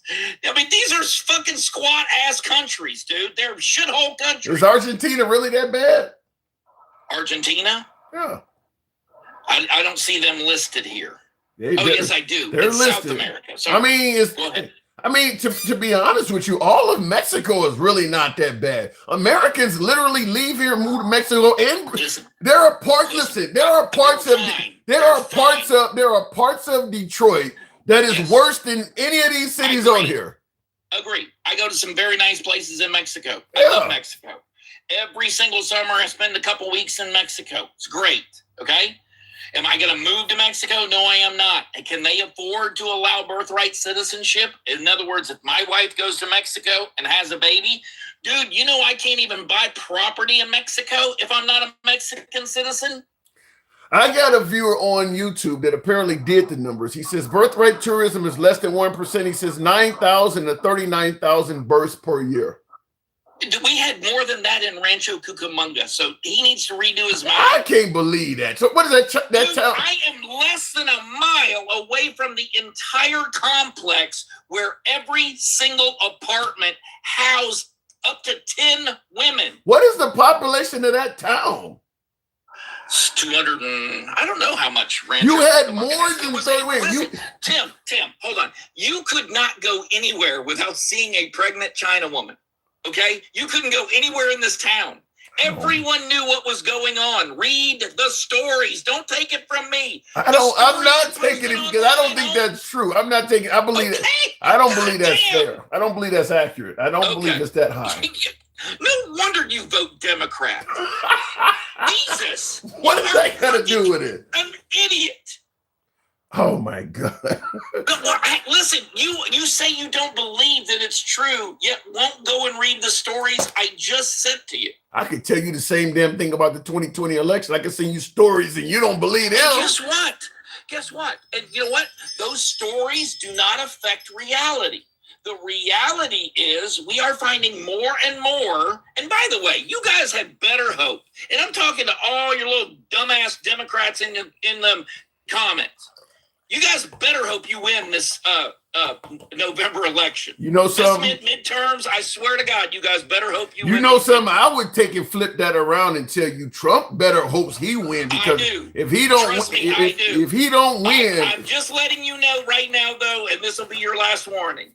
I think there's about 6 of you voting this direction.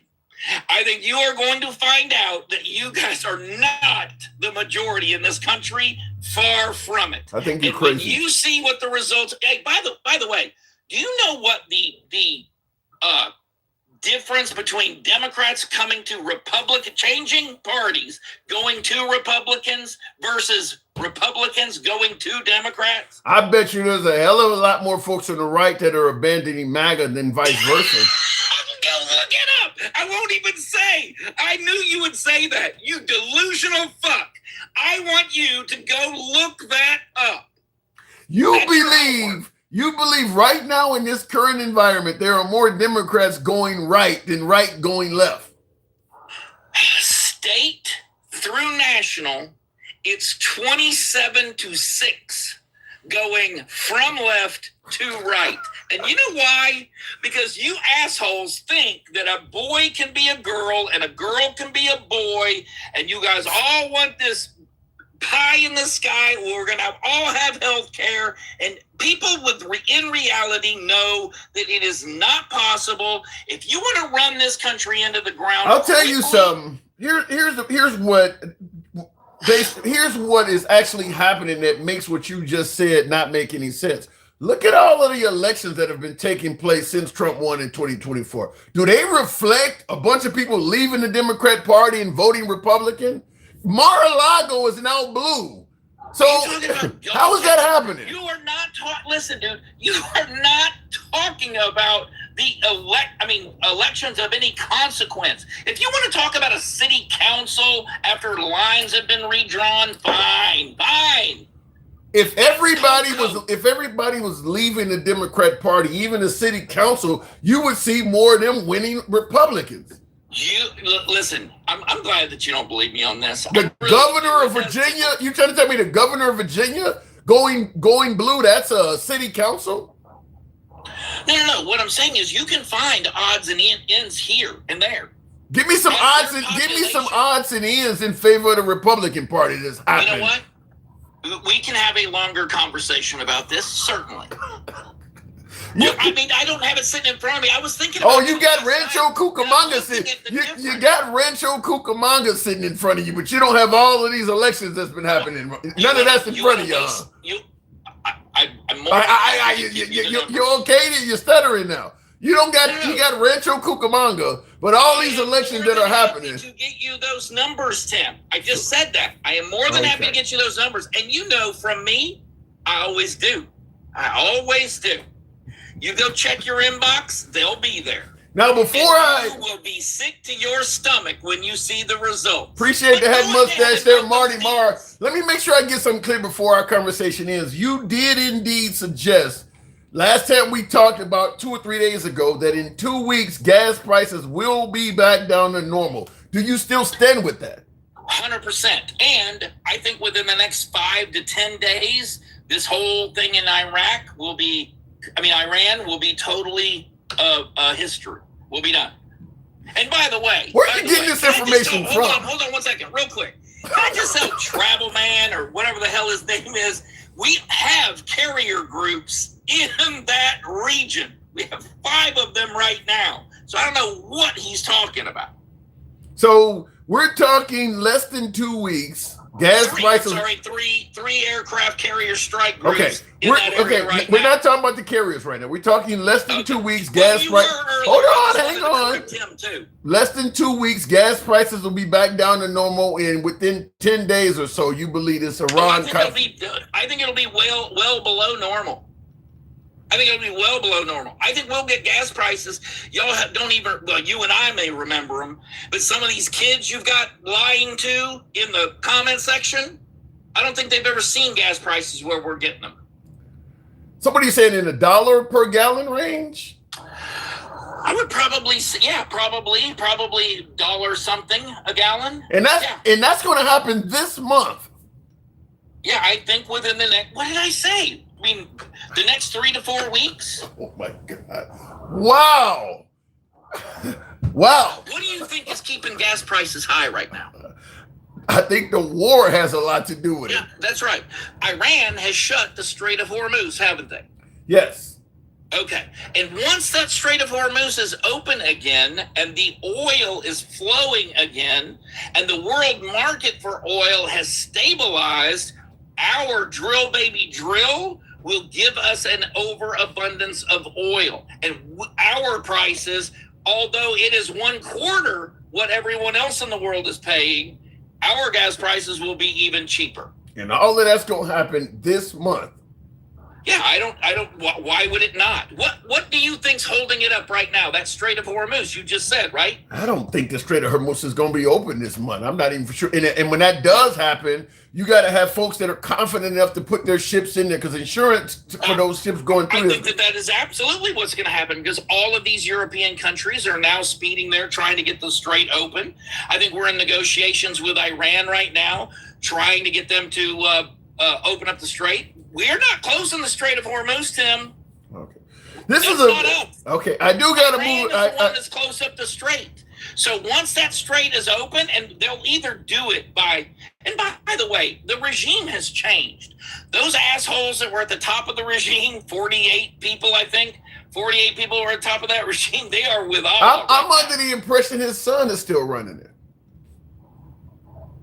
Well, no one has seen him, so you might be right. I don't know. I haven't seen him. I don't think you've seen him. All right. No one's seen him. And by the way, his dad was, the last words his dad said in his last will and testament was, don't let the son run it.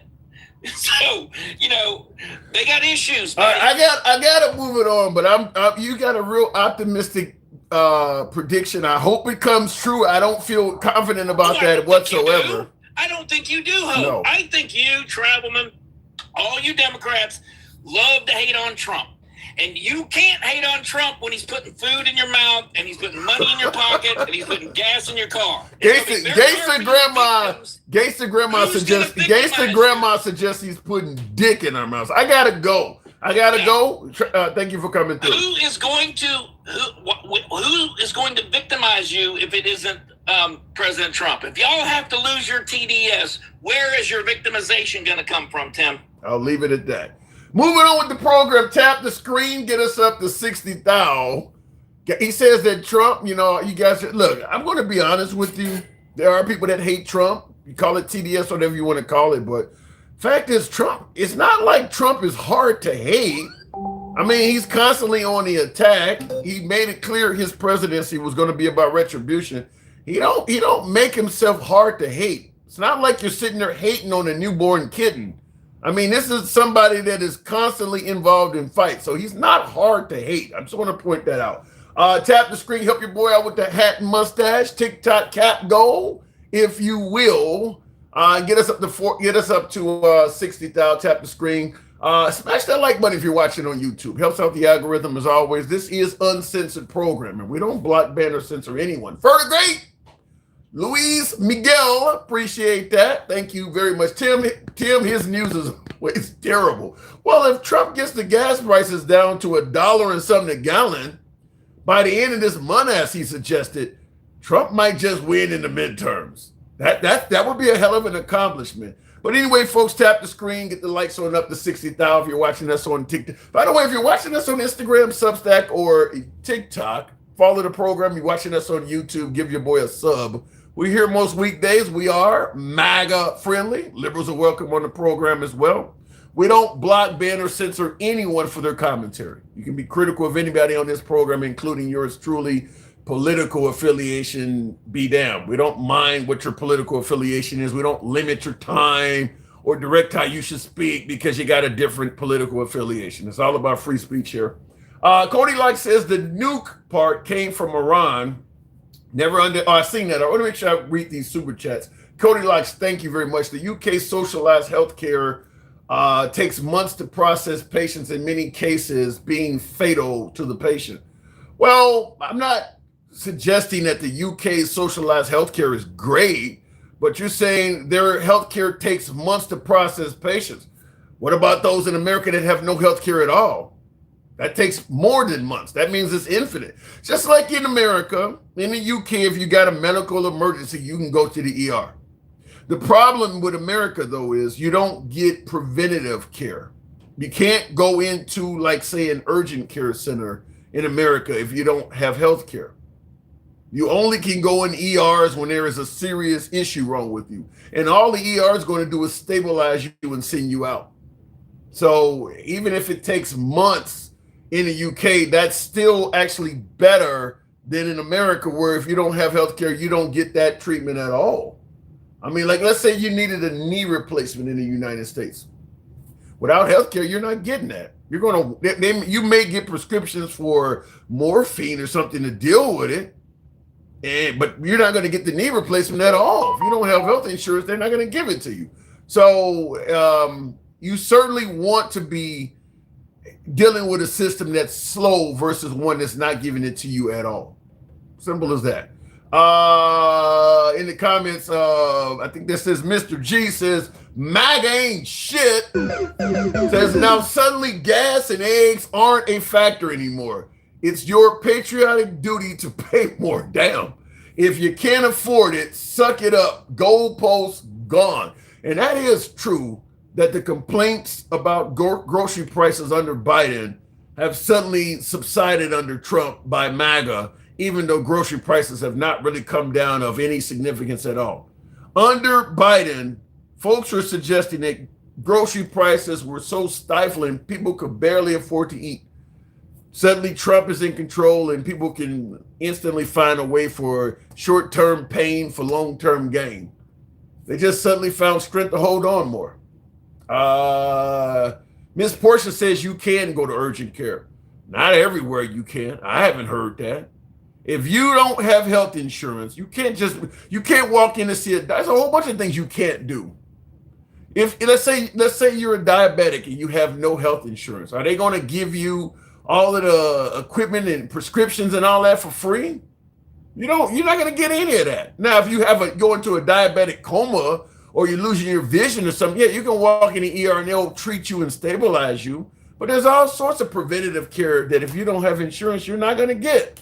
They only treat you when it reaches the pinnacle of an ER. You know, like, look, if you got high blood pressure and you don't have insurance, they're not going to treat your high blood pressure. They'll treat you when you have a stroke or some other emergency that comes from high blood pressure. Then they'll treat you. But the preventative care to prevent you from having a stroke or a heart attack, they don't do that. You don't get that treatment. In the UK, maybe it's slow, but there is a light at the end of the tunnel. You will eventually get it. That's the difference. Proof showed up that China hacked our voting machines in 2020, says Cody Locks. Okay, but that's not proof that Trump won by a landslide. This is what you suggested earlier, that Trump exaggerates to make a point. Okay, so if you can prove that China hacked into the voting machines in 2020, can you prove that all of it was done in Biden's favor? The belief under the Trump administration is that anybody who cheated had to do it in favor of the Democrats. You can't prove that. You cannot prove that. So that's where the difference is. Mr. G says this asshat would rather bomb countries than free education. Delusional as fuck. There's plenty of people that actually, yeah, because bombing other countries, look, I say this all the time. There's what did you hear Tupac say? They got money for wars but can't feed the poor. Fact is, wars are profitable. Feeding the poor is not. We are a capitalist country. That's the reason they do that stuff. All of the ordinance, we're spending $1 billion a day allegedly bombing Iran. That means there's going to be a bunch of companies that have to rebuild all of that shit, recreate the missiles and tomahawks, all the stuff that is being used has to be replenished. Somebody's going to make a fortune from that. Giving Americans health care, nobody's really making a bunch of money off of that. Feeding the poor, helping the homeless, there's no profit. They're doing it for profit. That's why they got money for wars and not to feed the poor. There's no profit in feeding the poor. Straight talk is bullshit. Joseph Miller says straight talk is BS. People come talk because he is crazy. They trying to take credit for others' money. He was doing that. He absolutely was doing that, Joseph. I want to make sure I read all these super chats before I go to the next caller, but tap the screen, get the likes up. Obamacare royally screwed up insurance. Part of why prices are so damn high, it ruined competition, says Cody. Well, it didn't screw up insurance for people who didn't have it. Here's the problem. To give all Americans insurance, it's going to cost people who already have it. The only way you can help the have-nots is to take some from the haves. So yeah, if Obama wants to help out the have-nots, there's going to be some complaining from the haves because they don't want to share. So when you say that Obamacare screwed up insurance, you're not hearing that from the have-nots. You're only hearing that from people who didn't want to help them out. That's why it sounds that way. Anyway, let me go back to the box. And anything you do for the have-nots, the haves are going to complain because they don't want to help them out. Handsome conservative. Good evening. Welcome to the program. But what happens when they get all the money? Revolt? Civil unrest? Eat the rich? Handsome conservative, good evening. Man, wow. What did I do wrong? What am I getting wrong? You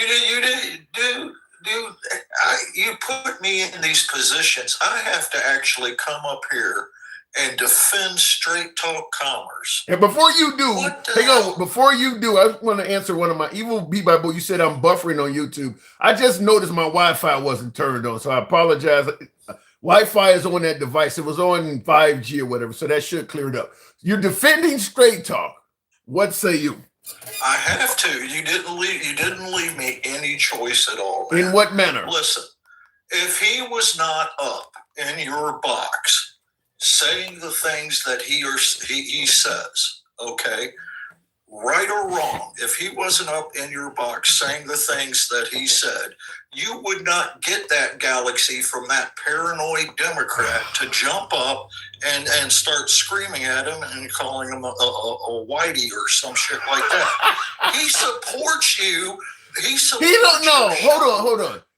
He inadvertently causes support to happen, but keep in mind, straight talk don't want that. Hang on. Straight talk does not want that galaxy. No. Here's why I disagree. Straight talk does not want that galaxy to be given. He don't want to be interrupted. It ain't like he wants that to happen. It doesn't matter, inadvertently or not. Okay. He is getting you that galaxy. Okay. Just by saying the things that galaxy. Yeah, it's not his money coming to you, but it's somebody else's money coming to you. To me, that sounds like when folks suggest that blacks in America are better off than blacks anywhere on the planet because of slavery, as if somehow slavery. Well, look at all the benefits you've gotten due to us bringing you over here as slaves. You're giving him credit for something that he clearly does not want to happen. He complains every time somebody donates a galaxy to talk to him. He complains about it. He don't want that to happen. With all due respect, Tim, and you know me, I try to be respectful to you. I really do.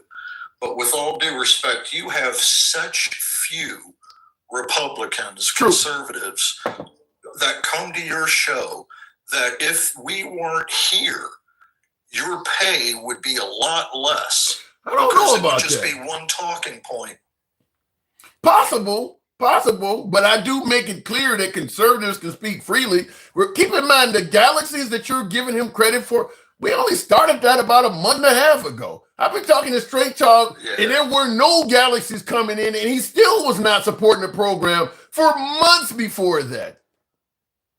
Okay, well, all I can speak for is the times that I've seen him hop up here recently, and then somebody that thinks they can outmaneuver him somehow with the same talking point gets you a galaxy, and they come up and they still end up losing the fight. But well, I can't speak to that, but like I said, two things. First, I've given Straight Talk tons of conversation before the Galaxy rule was in place. I've been at his live stream and talked to him a few times over there as well.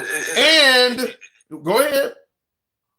It's like that one lady Thank you, JP. talked to last time, that your last show, that tried to use the Bible to put down Republicans and shit, even though she wasn't a Christian and doesn't know shit about it. I can't speak on that because I got a whole bunch of people that suggest Trump was appointed by God to lead this nation, and Trump is on video saying he ain't a Christian. That's why I don't go with anybody who tries to use the Bible to chastise other people. From day one, that's Christianity is always used. Yet Democrats will try to use the Bible when they don't even follow, the Christian faith, and they'll try to use the Bible to prove otherwise. Only Democrats, huh? When Trump is selling Bibles and simultaneously saying he's not a Christian. Only Democrats, huh?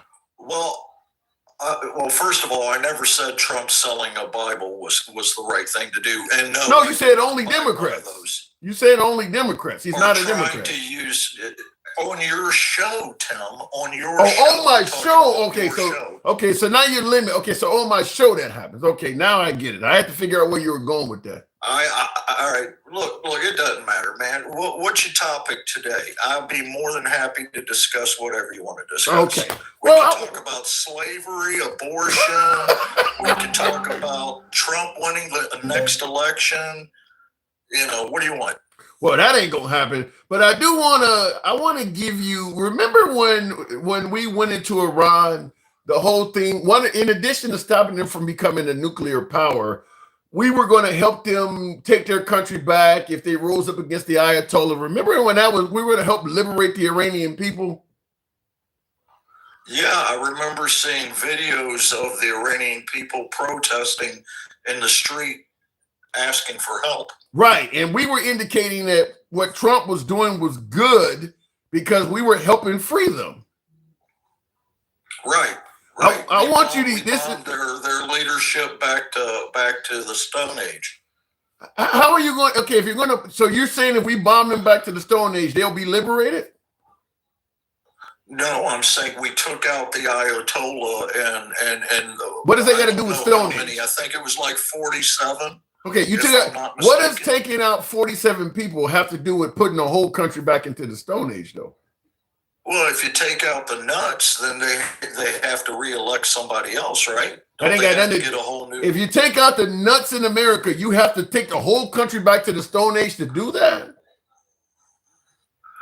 I'm telling you what Trump said. That's what you're talking about is what Trump said. He said we're going to bomb them back to the Stone Age. And that would liberate the country. That's what Trump just got. That's what he just got done saying. And you're saying by doing that would liberate the country? I'm saying if we take out the people that we're talking about the Stone Age. We're not get taking the people out. That's not the conversation. The conversation is bombing them to the Stone Age. If you bomb them to the Stone Age, which will kill the people too, but will that liberate the Iranian citizens? If we bombed them back to the Stone Age? Yeah. I guess that depends on how we would do it. What are you talking, like taking out the water plants and electric? Well, I guess the best way to give me your definition of how a country would be bombed to the Stone Age. How, if I say a country got bombed to the Stone Age, what do you imagine happened to that country? I imagine that all of their important infrastructure got taken out, and they would have to rebuild. What about the skyscraper? I don't actually mean take out every house or something like that. That's not what I mean. Were there actually functioning houses in the Stone Age? I don't fucking know. I'm 53. I'm not that fucking old. You know what you're old enough to know what Stone Age means. I mean, like, are there functioning cars in the Stone Age? Maybe you're caught up on. I think you're caught up on the Stone Age. Let me rephrase this. I think winning this war would be taking out the leadership, taking out the power plant, the water treatment plant, until they and just keep bombing them until they open the strait. Okay, If I they want can to fight, then that. Okay, then I want you to hear this quote from Trump, because this is what we're discussing. Progress we've made, I can say tonight that we are on track to complete all of America's military objectives shortly, very shortly. We're going to hit them extremely hard over the next 2 to 3 weeks. We're going to bring them back to the Stone Ages where they belong. In the meantime, discussions are ongoing. Regime change was not our goal. We never said regime change, but regime. What does he mean by saying regime change was not the goal? I don't know. I thought he said the first time that the goal was regime change. That's what I heard the first time, not the clip you just played. This is last night. Before that. This is what he said last night. I don't know. That actually confuses me, because I thought the goal was regime change. So if you bomb, let's with him saying the goal is not regime change, can the people consider themselves liberated if the same folks are in power? If the goal was not regime change, how can you be operating? Well, go ahead. That depends. I mean, like, I believe that the new leader is the son of the old Ayatollah. Okay, I believe that's correct. And if that is, if he is a more open-minded person, then yeah, that would be a regime change. Have you heard from anyone on earth that his son was more open-minded now that his dad, wife, and kids have been blown up by America? Have you heard anybody suggest this guy is more open-minded? Yes. Who? Donald Trump. The same guy that said regime change was on again, off again? You asked me a question. I'm telling you. You're answering it. You're answering it. I mean, I'm just saying. I mean, he did say that. He did say that, dude. I'm not saying it's well, he right also wrong, said we won. He also said we won on day one, too. Well, can you do me a favor real fast? Can you play that video one more time? There's something that was in there that I want to talk to you about. Okay, fair enough. Because he says a lot of things, and we're trying to sift through it. Thanks to the progress we've made, I can say tonight that we are on track to complete all of America's military objectives shortly, very shortly. We're going to hit them extremely hard over the next 2 to 3 weeks. We're going to bring them back to the Stone Ages where they belong. Okay. In the meantime, okay, that's what I thought he said. That's what I thought he said. Okay, so here's my take on it. And again, I could be wrong. This is just my take. We're going to hit them hard for the next 2 to 3 weeks. Now, we know we got troops over there, paratroopers, and all kinds of equipment. Okay, so my opinion is that we're going to take out the power plants and the shit like that, and we're going to keep hitting them until they open up the strait. That is what I'm getting from what he's saying. Will the people be liberated? That's what I'm getting. Do you think the people will feel liberated when that's happening? I don't know if they'll feel liberated, but I know the strait will be open. I think so. Based on the way you said that, I think you kind of do know if they'll feel liberated. I mean, well, I don't know how many that had protested for help are still alive. I mean, they killed a shitload of their own people.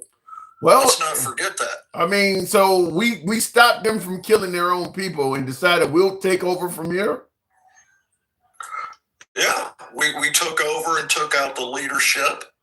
We took over. Who are we? If we're hitting them hard, wait a minute. If we're hitting them hard for the next 2 or 3 weeks, you think they have enough leadership that we're only killing them for 2, 3 straight weeks? You don't think any citizens are being killed? I think Trump's biggest mistake, in my opinion, is he's not doing surgical strikes enough. I think his biggest mistake, in my opinion, is that he needs to be, he doesn't need to, like they say, carpet bomb the place. That's not going to get anything done. What he needs to do is take out the infrastructure. If you take out the infrastructure, you got nothing left to What's the fight difference? for. What's the difference? If you carpet The difference is taking out the public or taking out the infrastructure. That's totally two different things. well, if you carpet bomb, you destroy housing and dwellings used by the public. If you take out infrastructure, you destroy water and power used by the public. You're going to kill the public no matter which one of these you use. You're going to starve folks to death. Dehydration is going. I mean, you're killing the public with either one of those. They would hypothetically, if he did this hypothetically, okay, I'm just saying, if he did this the right way, my opinion is that he would end up, they would end up having to build back up their infrastructure. Okay, So and if they're doing that, they can't keep blowing up ships in the strait well, because they're busy rebuilding their country. but while they're doing that, how do they get water? Hey, look, dude, there's a quick way to end the war. No, I get If that. you I wanna get keep your that. shit, if Okay, you want to keep your shits. So in other words, if you do not adhere to the quick way to end the war, we are going to literally cause some of you to die of thirst. Am I getting that right? Yeah. I honestly think that's what he should do instead of taking out the houses. Is take out the infrastructure. To me, that's worse because now you're implementing a slow death on them as opposed to a quick one that would come with carpet bombing. So now you're going to have babies on TV that are not really, because think of it it is. this way: with all those countries around them, with all those countries other than Israel, okay, with all those countries around them, instead of bombing them and keeping the strait closed, they can get help from those other countries until their infrastructure is rebuilt. How do you know they're going to? How do you know those countries? How do you know those countries are going to do that? Well, if they kiss enough ass and apologize for attacking them, then they'll probably be willing to help. I think the answer is simple. We do not care if we starve them to death. I mean, if they can find help, good on them. But we're going to, until you open the strait, we're going to start starving you to death. I mean, that's basically what you're saying, right? If you're in a war with Israel and you're in a war with the United States, and you're going to need some help from somebody eventually, okay? Whose fault is it if you don't get any help? Because you're the one that keeps attacking everybody. But here's where the problem is. You're deliberately killing infants and women that have nothing to do with the Ayatollah or the leadership because you're mad at the Ayatollah and the leadership. So you're going to start starving their citizens. Their citizens have nothing to do with this. Why are you taking out their water supply? Not me. You're suggesting that you're suggesting that you want that to happen. I'm suggesting this is a war, and there's three things you can do in a war. Okay. You can fight strategically, okay, by taking out the infrastructure, or you can just take out everybody, which I'm completely against. I don't see. You're not against that. Or you can surrender. You're not You against. can surrender. I think you're downplaying what you're actually talking about doing. You're not against taking out everybody. If you're okay with him bombing a water supply, you are taking out everybody. I don't know why you don't see that. I don't see that because they have allies that have water. You're not concerned. I just asked you, how do you even know the allies are going to help? And you made it clear, well, if they kiss ass, they might get. You're not concerned with whether the allies help or not. You're more concerned with taking their water supply away. Okay. Let's talk about the allies then. That's a good thing that you just brought up. No. Let's talk about America deliberately bombing the water supply for infants and women. That's what's happening. You're pissed off that the leadership is not opening the Strait of Hormuz, and you're going to respond by going after women and kids. Well, first of all, just so I know, because this is hypothetical to me. I gotta go ahead. Did we actually take out the water supply yet? No, I know he said he was going yeah, to. no, he hasn't done it yet. But you yourself has made it clear. You yourself has made it clear you want him to do that. No, I'm saying that there's 3 ways to do a war. You can carpet bomb everybody, you can take out the infrastructure, or you can come to the table and make a peace plan. No, the 2 of those things you named are two of those things you know. Two of those things you named are considered war crimes. And by the way, in the comments, Vic Torreson stated he thought you were pro-life. Haven't you stated you're a pro? I am pro-life. We're not talking. We're not saying that it happened. We're saying there's 3 ways to win a war. You made it clear. Make a plan. No, you made it clear. You're telling me what I'm saying, and I'm trying to tell you what I mean. No, I'm telling you what you said. You said in the beginning, I hope he does that. I hope he does it strategically. I also said what you're leaving out. I am completely against him carpet bombing the place, but you're leaving that out. You're just saying it's the same thing. It's not the same thing. Yeah, it is. Yeah. The bottom line, we're not going to just walk away after everything we've done. That's not Trump. Are you against him? Not going to do that. Are you against him affecting the water supply of this nation that the citizens use for drinking water? I'm not putting words in your mouth. I'm asking you, are you against him bombing the water supply that women and children use to get fresh water? I'm going to have to say yes. I'm going to have to say yes, but there's a reason I'm saying I'm against it. Okay, I can see it as an option, but I'm against it because I don't believe that we need to make everybody fucking, go thirsty and die from thirst. Okay. It is an option. It's an option of war. But he's going to have to do something dramatic to end this war if they're not going to come to the table. And I don't know of anything more dramatic than taking out infrastructure. It's not an. I mean, you tell me how. You tell me. Give me something. You give me something other than us walking away. You give me something that's going to bring this war to an end.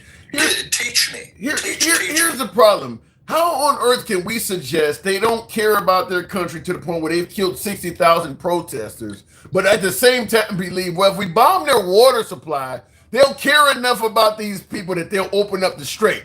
Either they care about their citizens or they don't. You're making it sound like they don't care about their people. Well, first of all, I don't think they care about their people, and I'll tell you why. They don't care about their people because the millions, or the thousands, excuse me, I don't want to exaggerate, the thousands of people that protested for help, they ended up shooting them and killing them. So no, they don't care about their own people. I think some of them folks that were protesting for help are still alive and due to be killed by the United States. Well, you tell me this. You teach me something. Tell me I'm wrong. How do we end this war? Realistically, give me the democratic version of ending this war. Back the fuck off of it. It shouldn't have happened. Just simply leave the region, make the commitment to not attack. Because Iran already said the only way this is ending is they have to get assurance from the United States that we won't attack again. They made a deal with America under Trump, under Obama. Trump threw that deal out and just found reasons and causes to attack them. Came and attacked him and said he destroyed or obliterated their nuclear shit. And then came back 7 months later and is attacking them again. So they're not going to make any deals. Wait, hold on. They're not going to make any deals with Trump. He doesn't come across as somebody that's going to honor any of those deals. So we're going to probably have to just leave. Otherwise, this is going to go on until they start carpet bombing Iran and killing all of them. All right. And do you believe that Donald Trump, with knowing him the way you do right now, with seeing what he's done, okay, do you believe he's going to do that? No, I think he's more likely to carpet bomb and shut off the water supply. I mean, look what he did. Look what he did to the Venezuelan boats. the double tap, and look what he's doing to the nation of Cuba, putting them in a total blackout. It's pretty clear where Trump is going. He doesn't have the humanity concerns. So he's just like Netanyahu. So that's where he's going to take it. You and I are actually saying the exact same thing, because I just said what you said. Yeah, but you favor it though. To just leave. Yeah, but you called it an option. I don't think what Trump is doing is an option. You believe it's an option. No. I'm saying in war, no. You got three options. No, you don't. Trump's not going to back off. Trump's not going to back off. In war, you got three options. You can come to the peace table. You can attack everybody and kill everybody, which I'm 100% against. Or you can strategically attack the infrastructure. Those are the only three things that I can think of to end the war, because Trump's not going to back off. I have no reason to believe he's going to back off. I'm not encouraging it, Tim. I'm being honest with you. I'm telling you from the Trump that I have seen.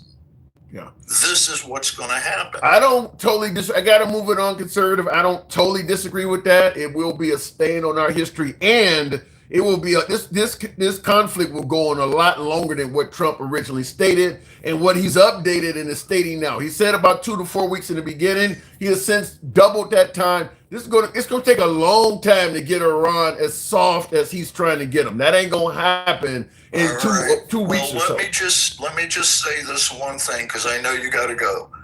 One, I appreciate you bringing me up. We may disagree, but I respect the hell out of you for letting me say my piece. Appreciate that. And two, as always, support your local liberal. Thank you. Handsome conservative, always a pleasure. My door is always open to you. Moving on with the program, tap the screen. We should have been over 100K by now. This is decent programming. Tap the screen, get the likes up, get us on up to 80,000. We'll take the next call. Even if you're watching on YouTube, tap the likes, tap the screen, tap the like button. You know what we always ask for. If you're watching us on Instagram, TikTok, or Substack, follow the program. If you're currently watching us on YouTube, give your boy a sub. It's certainly what we ask. Cody Locks Productions. Free education means higher taxes. All the Department of Energy has only made education, Department of Education rather, says all the Department of Education has only made education worse. Test scores have done nothing but gone down since its inception. Also, this is my last super chat. Thank you, by the way, Cody Locks. Also, the haves and have-nots talk is communistic. Well, I can't argue, but I can't go back and forth on the communistic talk. Everybody got their own opinion of what communism is. To me, when Obama, I remember having a debate with John Gibson of Fox News. Fox News Talk, I used to call into it all the time, and John Gibson, him and Kilme's still on the air, but I used to debate with him too. But John Gibson is no longer there. He used to host a show at 4 p.m. Central called A Big Story. That was replaced by Glenn Beck, and now the 5 is on that at that time slot. But anyway, I remember debating him when Obama was coming in about this whole social, universal health care. And he was talking about America's trying to become a socialized country. And when Obama was talking about universal health care, we were bringing up all of the other first world countries that have that. The right tends to think that America is the only capitalist country on earth. There's no other, just like they don't believe America has any allies on earth. The right does not believe there is any other capitalist country on the planet.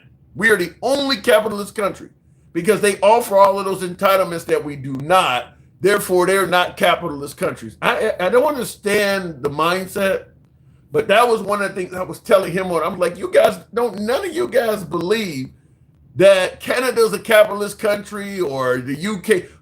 These are capitalist countries. Australia, I know Australia is capitalist because I went there and opened up a damn business. You can open up a business in barter and sell and trade.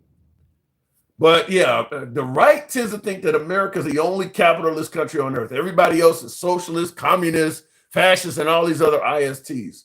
I don't know if that puts us in a supremacy area or something. Cody Luck says, okay, I have to say this. Every war in history, both sides have intentionally hit civilians to put pressure on the populace to end the war. It's only a recent thing that we make it a policy to not do that. I can agree with that. But the United States does try to portray itself as better than that, And Trump is admitting he is not better than that. Trump has used terms like carpet bombing and bombing infrastructure. I don't know how you can go around criticizing other nations for killing their own people and killing innocent people, and then say to stop that, we're going to come to your country and kill innocent people. That doesn't make sense to me. You're going to complain that the Ayatollah is killing innocent protesters and things like that. So to stop that, we're going to come over and make sure everybody dies of dehydration. How does that make us any better? Some of those protesters probably are in a position of, I wish the Ayatollah was around and we had to deal with him. At least we could just stop protesting and get out of his realm. This guy is cutting off the water so that even people who are not protesting may die. I think what they've taken on is worse than what the Ayatollah was doing. If we didn't, Israel would and Iran would have attacked us anyway. The Dems would complain Trump didn't prevent unaliving and knew it happened. I don't see any evidence to suggest that the Iranians were going to attack us. I know the Trump administration is claiming that. Trump said that if we didn't attack, Iran would have not only attacked us, but they would have used an atomic bomb by now. None of our allies agree with that. Even half of this country don't agree with that. I don't know where he's getting it from, other than Netanyahu, maybe. Who else is saying that? Trump said that if we didn't attack Iran, they would have had a bomb by now, and they would have used it on us. That intelligence is coming from nowhere. So, and Cody Likes, thank you for your support. I'll tell you it is. You stated earlier that Trump sometimes exaggerates to make a point. I believe that's what that is. Suggesting that the Iranians were going to get a bomb and then use it on the United States. I think that's exactly what that is. That's an exaggeration to get us into a war with Iran. I don't believe that. I don't believe that they would come up with their first nuclear bomb and then use it on a country that has 5,000 of them. That makes no sense. That makes no sense at all. That's like going and printing yourself, a revolver or something that only holds a couple rounds, and then deciding to take that and go into the police department and shoot them up, get into a shootout with them. You only get 2 rounds in your gun. I mean, you got one nuke that you just developed, and you're going to go and take on a country that has thousands of them. All right. Anyway, looking in the comments, you to put the Iran flag in your bio at this point, says Stevie D. Really? Anytime you criticize America for attacking another country, folks on the right suggest you're siding with that other country.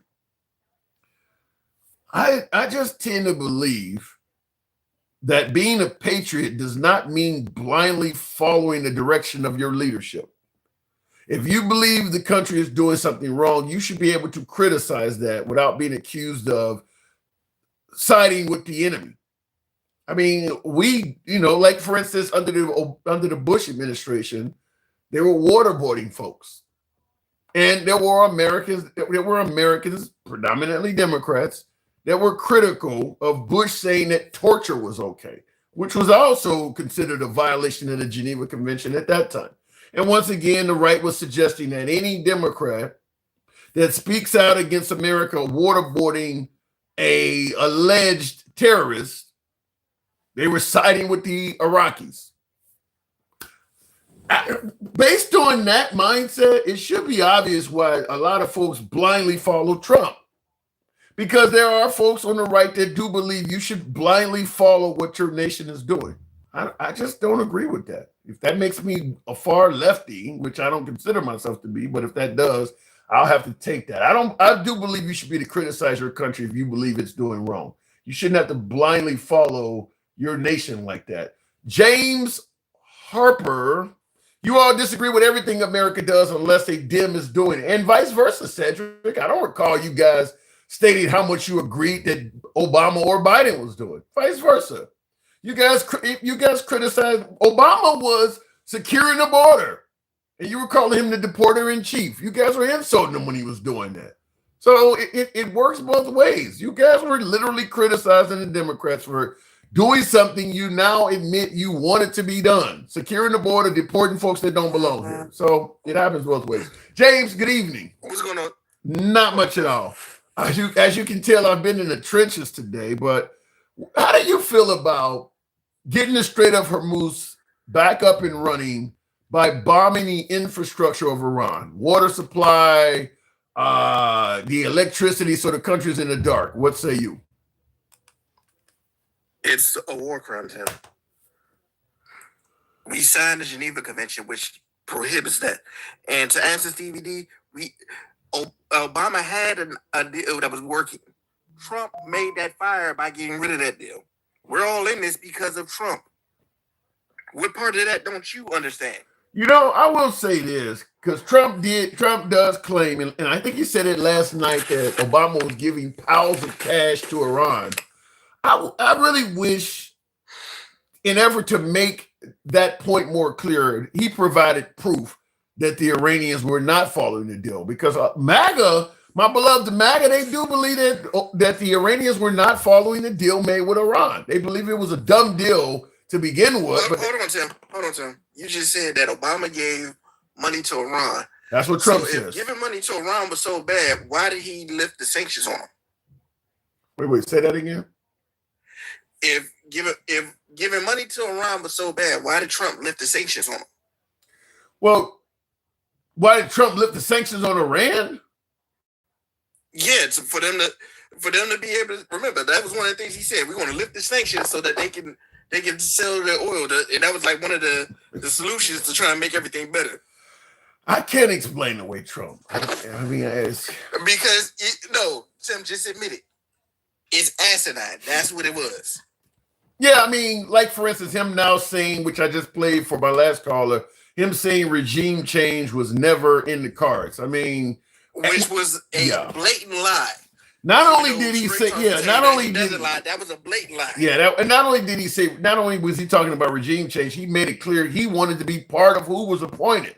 So for him to go in front of the American public last night and say, well, regime change was never in the that's pretty blatant. Because I'm sure there are clips in actual Truth Social post of him talking about, I want to be in on who is replacing the Ayatollah. So yeah, regime change was absolutely part of the goal originally.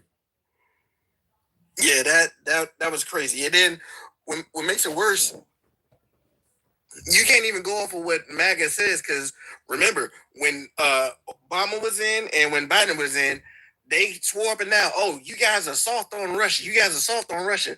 Now that Trump's in, Russia's our friend. No, some of that you can't make sense. No, you can't.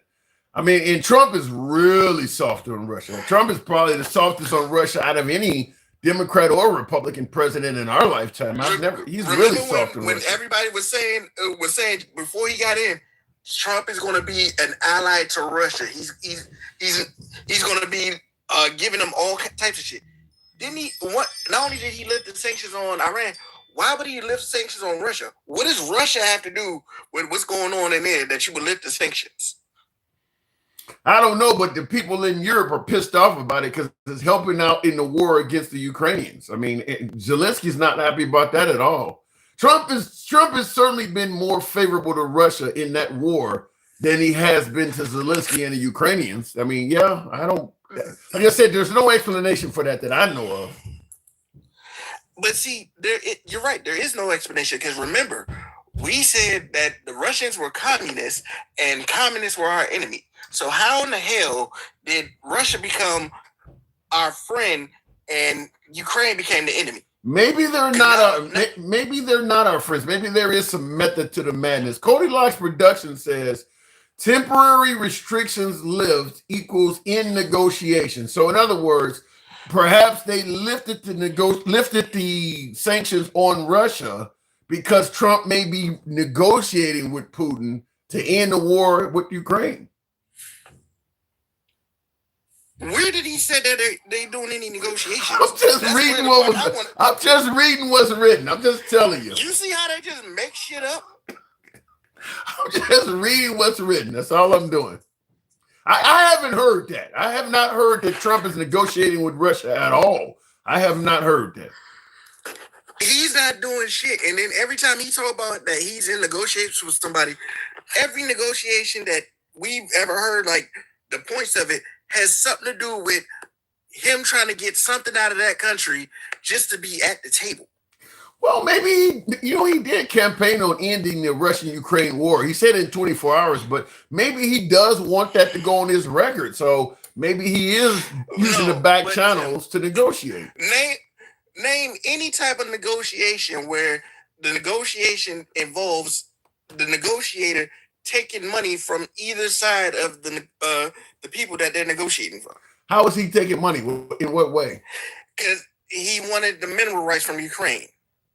Well, he wanted the Ukraine to pay for the weapons that they've gotten from us. No, he said that he wanted them to give up mineral rights. I know what he said, but he indicated that would be payback for all the weapons and stuff we've given them.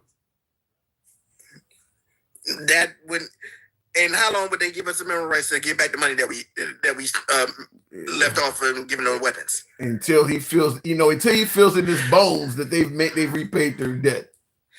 Exactly. That's a shit deal.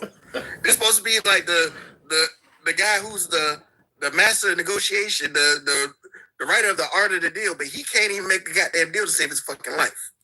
I don't know. It's not over with yet. And Cody says Germany literally buys oil from Russia. They can't talk. So perhaps Germany may have something to do with why he lifted the sanctions on Russia. No, Germany ain't got shit to do with it. Like I said, Cody has been sitting there spouting bullshit this entire live. I'm glad that he's supporting you with these. No, he actually made he made a couple points in the beginning that led to a deep dive in discussion. I mean, some of the stuff he's saying now, I'm on the other side of it, but in the beginning, he made some interesting points. Listen, he obviously leans much further right than I ever would dream of, but like I said, I'm willing to take his point and present it. Yes, and he's supporting the program as a result, but okay. I'm willing to go ahead.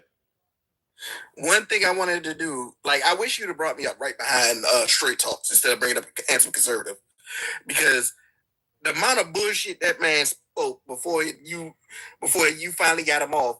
First off, no, he doesn't support you because he don't do shit but gift, and then not only that, he's in your comment section begging people to come to his live so he can discuss shit with him, and then he tried to do it with you, like basically plugging himself the entire time. So I don't know how that supports somebody when you plug in your own shit. Yeah. And listen, if he leads to the program being supported, I'm happy with that. But I kind of agree with you. It's not. Listen, first of all, he doesn't want to be interrupted with those galaxies. So it's not like he's cheering that on and supporting the program. He don't even want that feature to be available. So, yeah, I have a hard time giving him credit for something that he doesn't even want to happen. It's happening in spite of him, not because of him. The viewers wanted it. If he was the one that the vote was taken on, that feature wouldn't even be there. So I have a hard time, just automatically giving him credit for supporting the program based on his own mindset to it. But before we continue, Cody does say we've sent more money to Ukraine in 3 years than 70 years of Israel. Good night. So he's saying that because we do fund the Israelis as well. He said we sent more money to the Ukrainians in this 3 years since they've been in war. I think we send them $4 billion a year, and we've been doing that since the 70s. Yeah, that would be. I mean, considering how long we've been backing the backing the Israelis. Not to mention now we're dying for them because. Not to mention, like what Foodie just said, the money we sent to Ukraine was a loan, so they can help defend themselves. That's a good point. Trump by way of the supposed to come back with interest. Yeah, that's a good point. It's even Trump by way of the mineral agreement we're talking about. He made it clear he wanted money back from Ukraine because of what we've done. He never asked the Israelis to pay us back. So yeah, that wouldn't. And then there was something that Cedric Haney said talking about us complaining about the war with Iran when we sent money to Ukraine, but isn't Russia doing the same thing that that we were doing, sending intel and things like that to Iran. So that's another reason why, like I'm saying, why would we sit there and lift sanctions when they're literally helping the opposite side? Yeah, we're currently at a proxy war with China, North Korea, and Russia. All of them are helping the Iranians out in little ways or another. I mean, not to mention when we were helping out the Ukrainians fight the Russians, North Korea sent soldiers to Russia to fight the Ukraine. So we're currently at a proxy war with 3 countries right now. China, Russia, and North Korea. They're all on the side of the enemy. So yeah, I don't understand why Trump would lift the sanctions and speak favorably of Putin when it's clear Putin is helping out the enemy. Right. And then all these people that keep talking about like us back in Israel, like I said, when Trump said that he was going to be sending troops out there, when he said that he was going to be sending troops out there, what did Israel say? Oh, we support the Americans and things like that. You didn't hear them say, oh, we're going to mobilize troops. Yeah, that one right there. There is no way in hell we should be dealing with the Iranians in terms of if we put troops on the ground, there absolutely should be a percentage of IDF fighters with us. Because I hear they didn't help in Iraq. Exactly. Yeah, that's ridiculous. Mr. G says Pete Liquorchest. I guess that's Pete Hegseth. Pete Liquorchest just signed a memo telling commanders to allow service members to bring their personal pew-pews on base, popping trunks on base. Really? So you can why would he do that? That is by far because he doesn't know what he's doing. He's never really been in a command situation. Why the hell? I mean, when you factor in all of the PTSD and issues with, why would you let them all just walk around? Theatrics. It's all theatrics. The man doesn't know anything except theatrics. Everything he does is for some kind of show. He has no idea about strategy or anything else. That's why, like, what's going on right now, it has everybody in alarm because he's just out there shooting shit just to shoot shit. Yeah. Well, how about this? Robert Kennedy says, why not let soldiers protect themselves? Are soldiers in that much danger on the base that they need to? I guess if you're in an enemy, No. Well, I'll tell you right now. Anybody who's ever gone onto a military base knows damn well if you're a civilian, there's a 9 out of 10 times that you're going to get your vehicle searched before you even set foot on that base. Yeah. Especially if you don't have a military ID. The first thing they're going to ask you is, why are you even here? Yeah. I know that because I was an over-the-road driver and I've made deliveries to different bases. And yeah, they come out, they got the M16s or whatever. They approach you and they're all, they put a mirror under your car and everything. But I will say this too, in regards to Kennedy asking, why can't they protect themselves? Where are all the instances of soldiers that were wounded or killed? And we're like, man, if they had a weapon, they could have. This is not happening. I don't know what issue is this based on. Boss, I do remember Fort Hood, and if you forget, that person was a military member. He wasn't just like the white guy. Yeah, the white guy in Fort Hood. Yeah, he was a military personnel guy himself. Money under Biden wasn't a loan, for your information. Trump wants it back. That is true.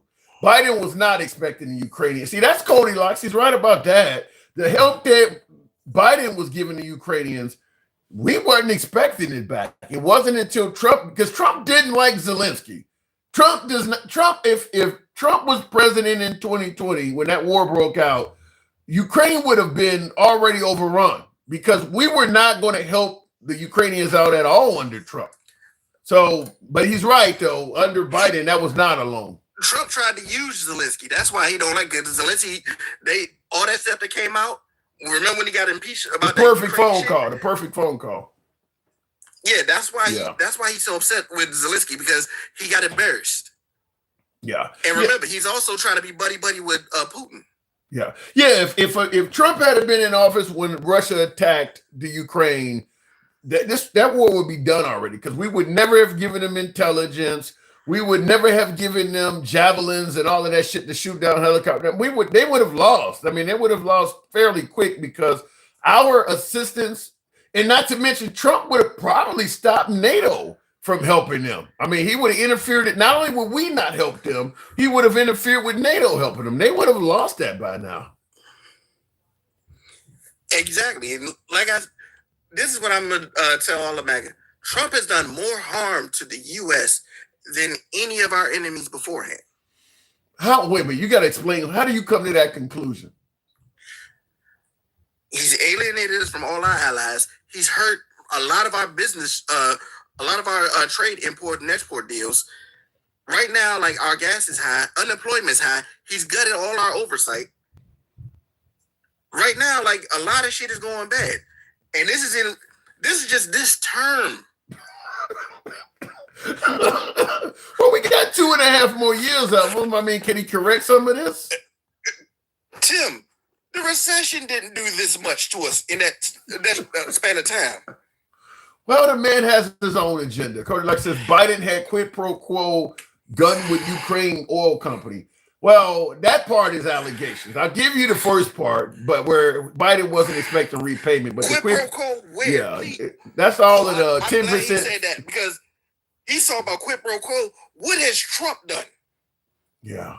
Yeah, the quid pro quo under Biden is talking about the whole 10% to the big guy and all the Burisma stuff, but you're correct. The Qatar jet was obviously a quid pro quo. I mean, because now they're being trained to fly F-15s in Idaho. So you're right. I mean, at this point, even if Biden was involved in a few things here and there, Trump is taking it to such a new level that shit. What I mean, the room for whataboutisms is infinite at this point. So I don't know what can we really. I mean, we look at Hunter Biden and suggest he was making money due to his father's name, and then you bring up Ivanka or Don Jr. or Eric or Barron, and it's like on a whole new level.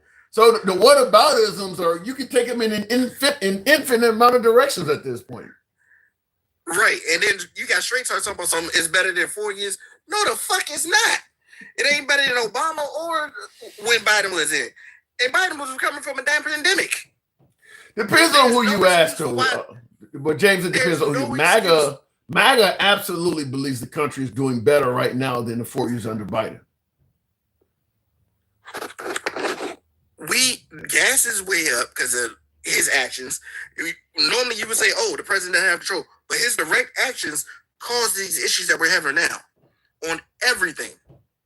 Well, here's what I would say, and I have to get a MAGA viewer up soon, but the question I would have to ask is, because MAGA absolutely believes the country's doing much better under Trump than under Biden, but I will have to find out what metrics are they making that judgment on, because it is hard to suggest the economy is doing better. We're not at peace right now. Gas prices are not cheaper. So the border is more secure. The perception is the border's better off. But you would have to get... The perception of the border's being secure, but tourism is way down. Right now, we're sitting there. We can't even get... our TSA is in shambles. Like, our traveling is in shambles right now. Yeah. Yeah, I got an international trip coming up in a couple of weeks or so, and I'm concerned with that shit. I mean... Man, straight talks, we do not have any of those investments because there's not been a single written document of these investments that you keep bringing up. Yeah. Well, what about this? Bakeball says we have less crime in many areas throughout the U.S. What has Trump done to do that, though? I mean, if crime went down, it was on a downward trend during Biden. Yeah. I want to say that. I mean, Trump sent in officers. He sent in with the National Guard to D.C. Very few people to L.A. But in terms of, crime down in major cities, what has Trump done to bring crime down? Unless you believe that it was, wait, hold on. It could be the belief that illegal immigrants were all over the country committing all kinds of violent crimes, and by deporting them, it brought crime down. Maybe they believe that. No, because I'm in D.C. and I can tell you right now, the National Guard ain't doing nothing but walking around. And in straight talks, we've lost manufacturing jobs and trade deals because of tariffs and what Trump's been doing. So don't even try that shit. Yeah. Listen, and like I said before. Go ahead. And like I said before, crime was already on a downward trajectory when Biden was in office and when he left office. Trump didn't do shit about that. Yeah, I would have to ask, if you're giving Trump credit for crime dropping in major cities, what has he done to bring crime down? He's not awarding a bunch of money to police departments all over the country or creating jobs. How is crime coming down in a manner that can be given to Trump as his responsibility. Now, I am one who often says, whatever happens under your watch, you get credit for it. So during his term, if crime comes down under my term, here's the crime rate. He can take credit, but he's not doing anything. Hey, Tim, he just said that the crime numbers under Biden were fudged. So they fudged under him, but under Trump, they're miraculously. I seen Trump. Accurate numbers. Yeah, I seen Trump literally redirect with a Sharpie the path of a hurricane. So fudging numbers happens. I mean, like him suggesting they killed 60,000 of their own citizens in Iran. I mean, Trump is known for fudging numbers. I mean, based on Trump's measurements, he looks like Jason Momoa. So I don't know if we want to bring up fudging numbers when Trump is on the other side of the conversation. I got to move it on, though, James. Fudging numbers is just not something Trump should ever accuse anybody else of because he's known for doing it. James, thanks for coming through. No problem, Tim. Appreciate it. Tap the screen. Get us. We still ain't up over that 100,000 hump, huh? How about until you open up the Strait of Hormuz, get your boy up over 100,000 likes. We're pretty damn close. We should have been way over that by now. You can't believe any numbers coming from this administration. Facts only. I agree with that. Poll Bill in the comments told me, shut up, Tim. You want me to do just sit here and stare at the screen? Paul Bill, you've been awful in the comments. Good night. Thank you, Cody Lots. Appreciate the support, by the way. Absolutely. Thanks for supporting the show. Hate to see you leave, though. Still wanna do a gun night debate with you. Oh, we can absolutely do that. Absolutely. How about we do one at the next mass shooting? Probably be tomorrow, huh? We bring up. Listen, gun debates come up often because we have a lot of mass shootings in this country, and after each and every one of them, we offer the victims thoughts and prayers. And because there is no God on earth that is trying to make any type of alterations to mass shootings in America, another one's going to happen, guaranteed. If the only thing you do after a mass shooting is offer thoughts and prayers to the victim, you're guaranteed to have another one. I mean, that is probably the least effective thing you could do. That is basically akin to doing nothing. So considering we do nothing at the mass shootings, there will always be another one. Fighting for corporations to not be held accountable. That a lot of people do that. Trump just teabagged America. Damn. You have to elaborate on that. Jesus, teabagged America. Anyway, looking in the comments here. Bondi today is Tulsi Gabbard next.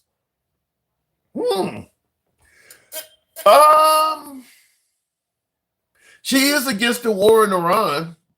It's pretty clear of that. She's not an ally with what we're doing in Iran. Tulsi Gabbard could be next. She absolutely could be next. But getting rid of Tulsi Gabbard is not as comparable as getting rid of Pam Bondi or Kristi Noem, because they were so controversial, so to speak.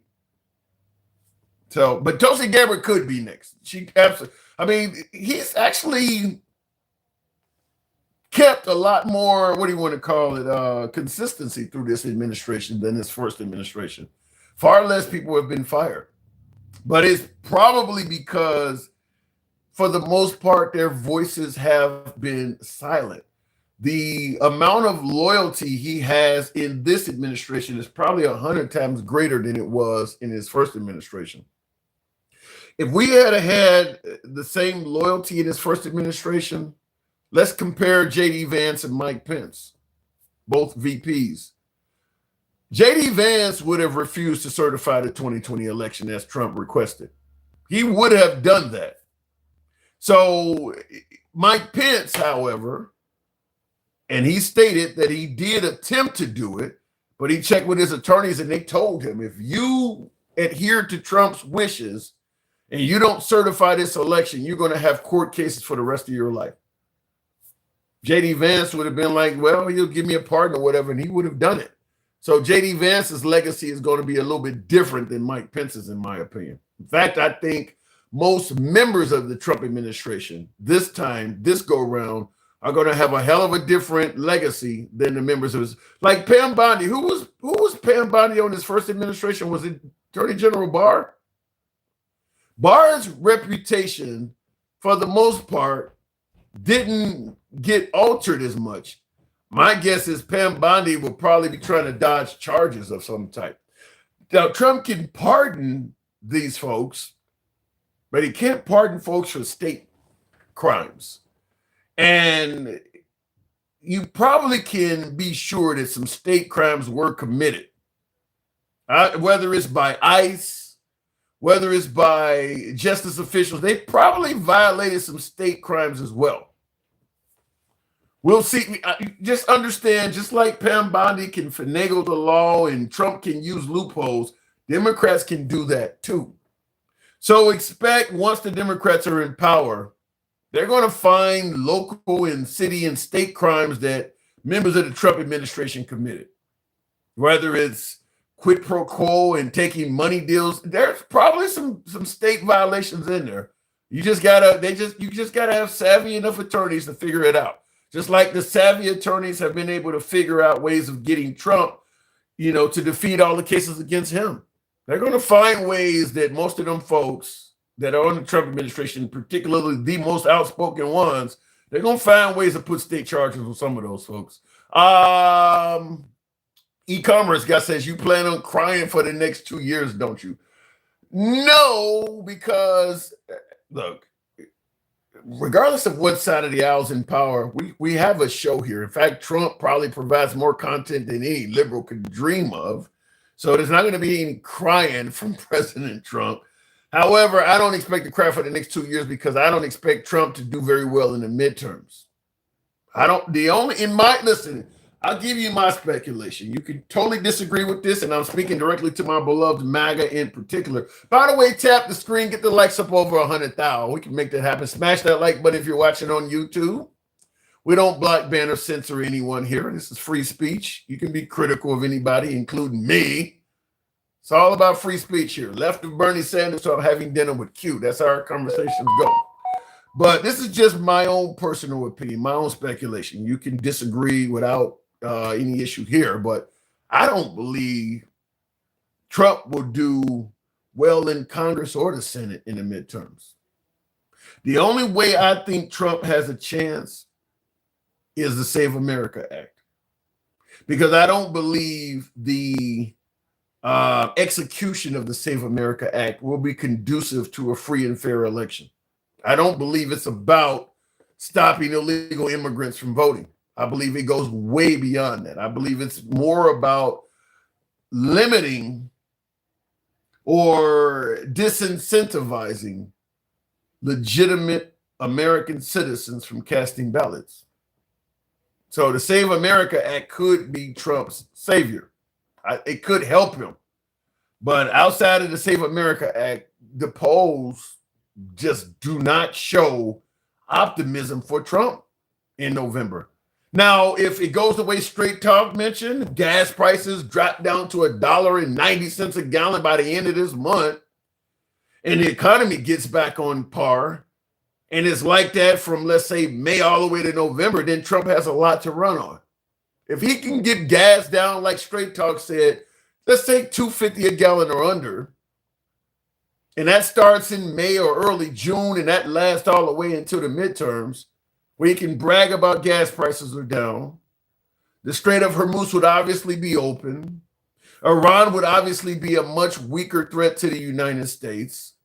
Perhaps with cheap gas, that would mean bringing down the cost of groceries and all kinds of other things we buy. If all of that could happen, now there's a lot of ifs, I get it. That is if plural, maybe even exponentially. But if all of that could happen, I could see then having some sort of, some of the folks that have been disincentivized by Trump coming back. Because there are a lot of independents and MAGA that are not happy with Trump as well. His support among MAGA is 100%, according to CNN polls, but the number of people represented by MAGA has been greatly reduced. So, but until that, like I said, otherwise, if you don't get the Save America Act, I think you're going to see a pretty heavy blue wave. If things keep going the way they're going right now, we're potentially still at war, or gas prices stay way up. You know, right now, what are they? $4.02 a gallon on average, and that's only expected to. If that keeps happening, I don't see it. MAGA is definitely getting teabagged, says Metal G. Yikes. Proudly verify your citizenship and vote.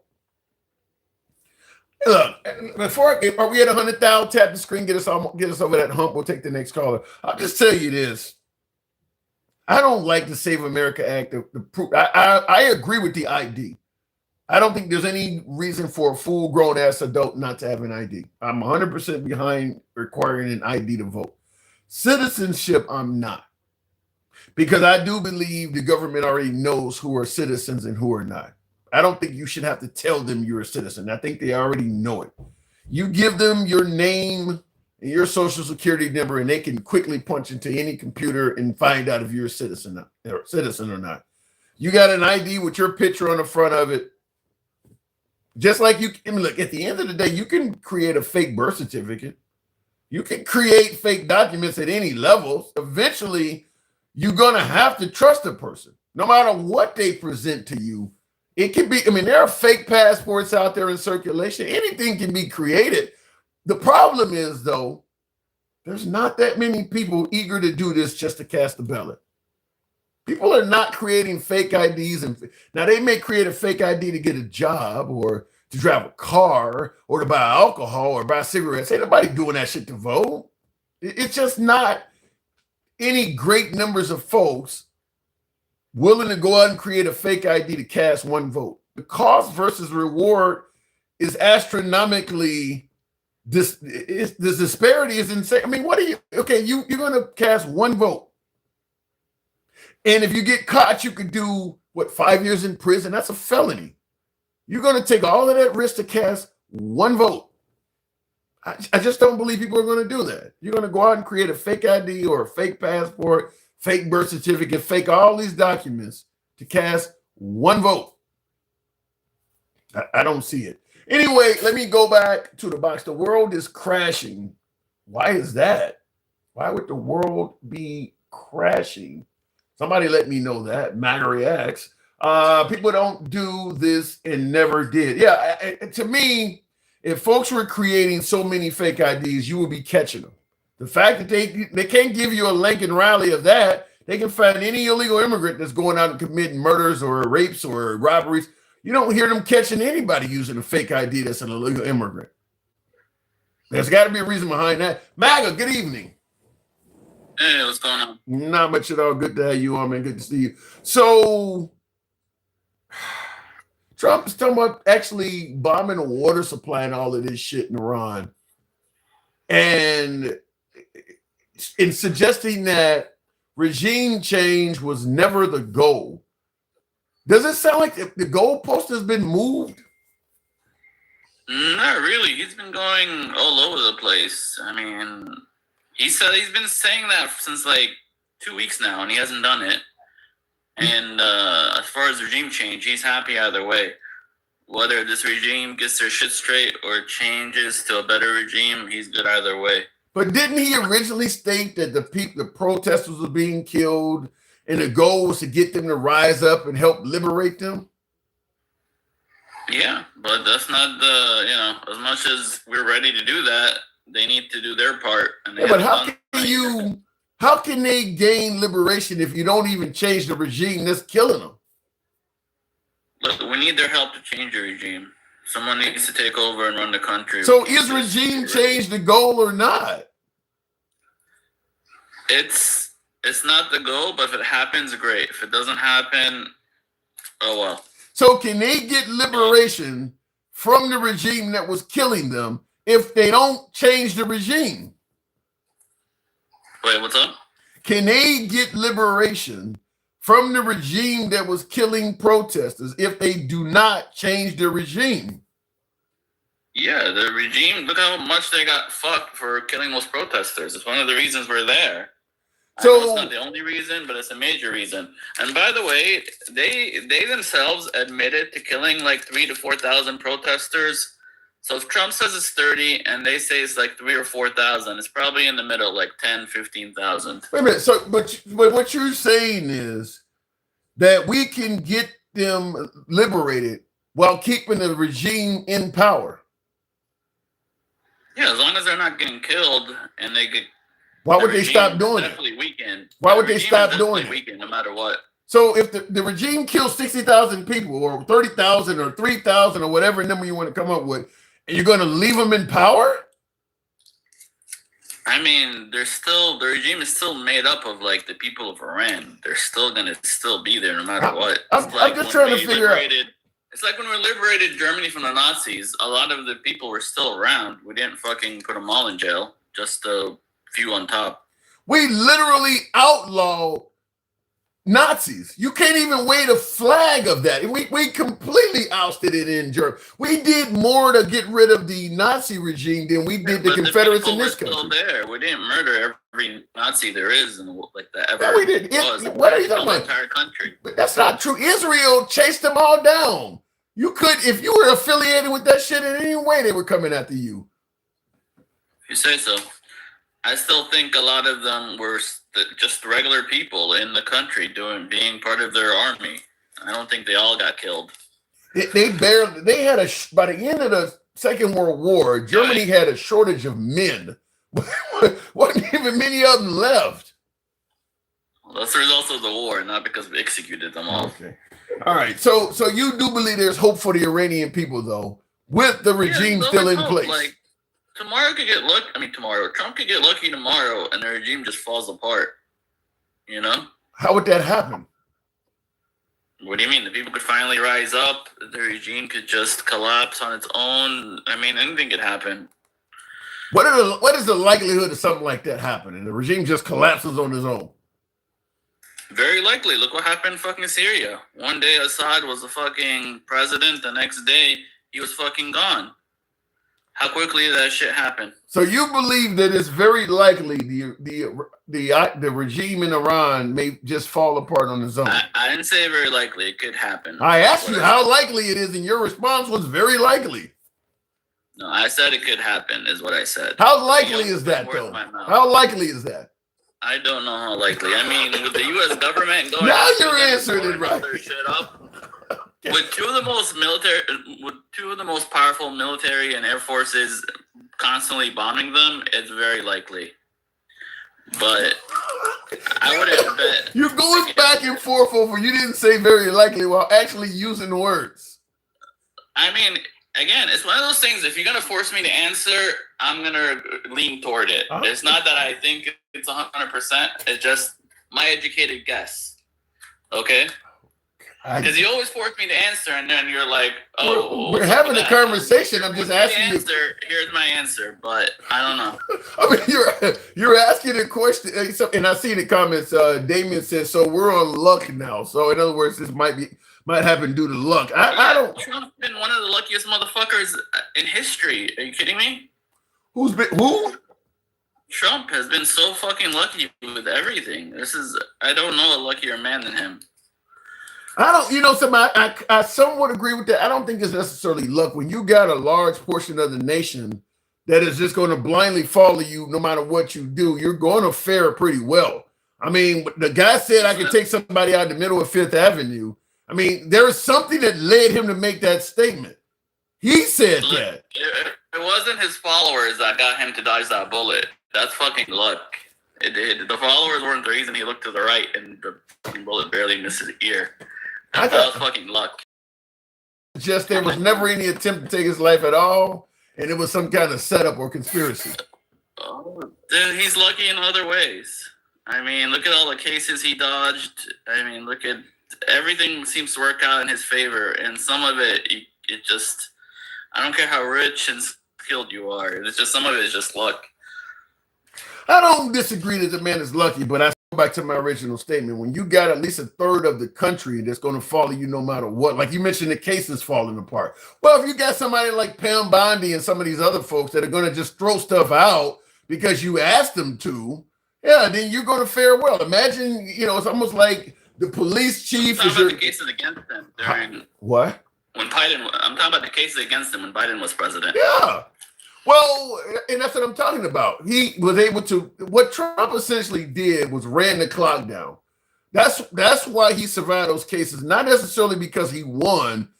Once he became president, he ran the clock down. So that the law prevents them from pursuing those cases because he's president. Had they pursued all of those cases, there's no guarantee he would have won all of those cases. Tim, he didn't only run the clock down. He had to win the presidency. You're talking like it was, he just ran the clock. First of all these cases normally take that long. There was nothing special about any of his cases. I've been to court many times, and hell, I'm in court now in a case that's been it's been 5 Why years. have you been to court many times? Why would you say random bullshit? To be honest with you. Well, if you talk to the police like you're talking to me, federal cases specifically, they take forever. I don't hear too many people saying I've been to court many times. I mean, that usually means you're doing something wrong. You've been to court many times. Shit. I ain't been to court many times, and I grew up in Chicago. What the hell? So, I can tell you stories. Maybe when you come visit Miami, I'll tell you a few stories. How about this? Because but nothing bad, but nothing good either. What about what Debo is saying in the comments due to your Egyptian heritage? You saying no, you're at a high risk of being deported. No, I'm an American citizen. I'm good. By the way, you think the country has this master list of everyone who's a citizen? They don't. Yeah, they do. Yeah, I have a social security list, but that doesn't really tell them if you're a citizen or not. If you got a social security number, they know what region you were born in, what area was handed out to you. Yeah, that your social security number tells a lot about you. Yeah, they can. Yeah, I absolutely believe. It does. Huh? I don't think it does. I was told that at the Social Security Administration. Your social, those numbers break down the first 3 numbers. You go online and look it up. Those numbers tell a lot about you. They absolutely do know what part of the country you were born in, what time era, like if you're Gen X, they know there's a lot in there. I totally disagree with you on that. I'm sure there's a lot in there, but not as much as you think. Because if Trump had a master list of everyone who's a citizen, why would he need to make it a requirement? Because it ain't about the citizenship. Because it's not about that. Yes. I'm trying to tell you, as far as voting, all he has to do is take his master list of citizens and run all the voters' information through that list and make sure they're all citizens, and then he'll find fraud like that. But I don't think because the fraud. No, he's not gonna do that because the fraud is not there, and he knows it's not there. The power is in pretending it's there. He's not trying to weed out fraud. He's trying to give you the indication that there's a lot of fraud happening, so you'll be okay with the laws he passed. The fraud is not actually there. You think if there was a bunch of election fraud, he wouldn't be presenting those cases to you to make his point? He would be presenting that shit to you right and left. I mean, that's what he's trying to do now. That's why he's collecting all these. Yeah, why do you think they went to Fulton County and collected all those ballots and shit? They're trying to investigate it now. He couldn't investigate it after he lost because Biden was in charge. He's been in office almost a year and a half. He claims under Biden like 30 million illegals came in this country, depending on when you ask them. All of them folks came in this country. You've been in office for a year and a half almost, and you ain't been able to show us anything. You're still trying? Out of 30 million people, you should. Listen, any federal investigation takes 2 years. That's if you started on day 1. No. If you got millions of illegals coming here and they're committing voter fraud all over the damn place, you would have plenty of cases by now. It wouldn't take this long to present some names. I don't know about illegals voting. That's actually not one of the things I believe in. I think there was just fraud, and he just needs to figure it out. He needs to go into the voter list, figure out who's actually voted, who in 2020 actually voted and who didn't.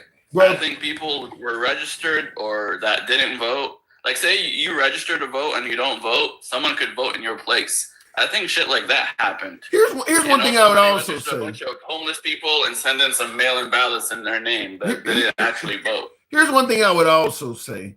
There's a lot of MAGA, including you, MAGA reacts, that thinks folks were fraudulent in the 2020 election. Some of them are governors and city councilmen and mayors, and they ain't all Trump. If there was fraud taking place, the excuse that Trump ain't been around, they would have been proving it too. Where are all the Republican governors that proved that fraud was taking place in their states and shit? Ain't none of them providing anything. Why is that? We've already had this argument. It only matters if it's a 1-point game. So even the ones that thought they lost, if it wasn't a close call, it would be a waste of their time to go after it. So you're telling If me you lost by 10 points and you're worried that there was 2 points in fraud, what's that going to make a difference in? it would the difference it would make is proving what Trump is claiming is true. That's the difference it would make. The other huge red flag is all the split voting. The fact that the governor's vote didn't match Trump's vote. You know, the governor had a bunch of votes that Trump didn't, and vice versa. None of that excuses for why you claimed all of these illegals are voting in 2020, and here it is 2026, and you're not presenting That's not names. one of my claims, Tim. What? I know it's not one of my claims. I didn't say you.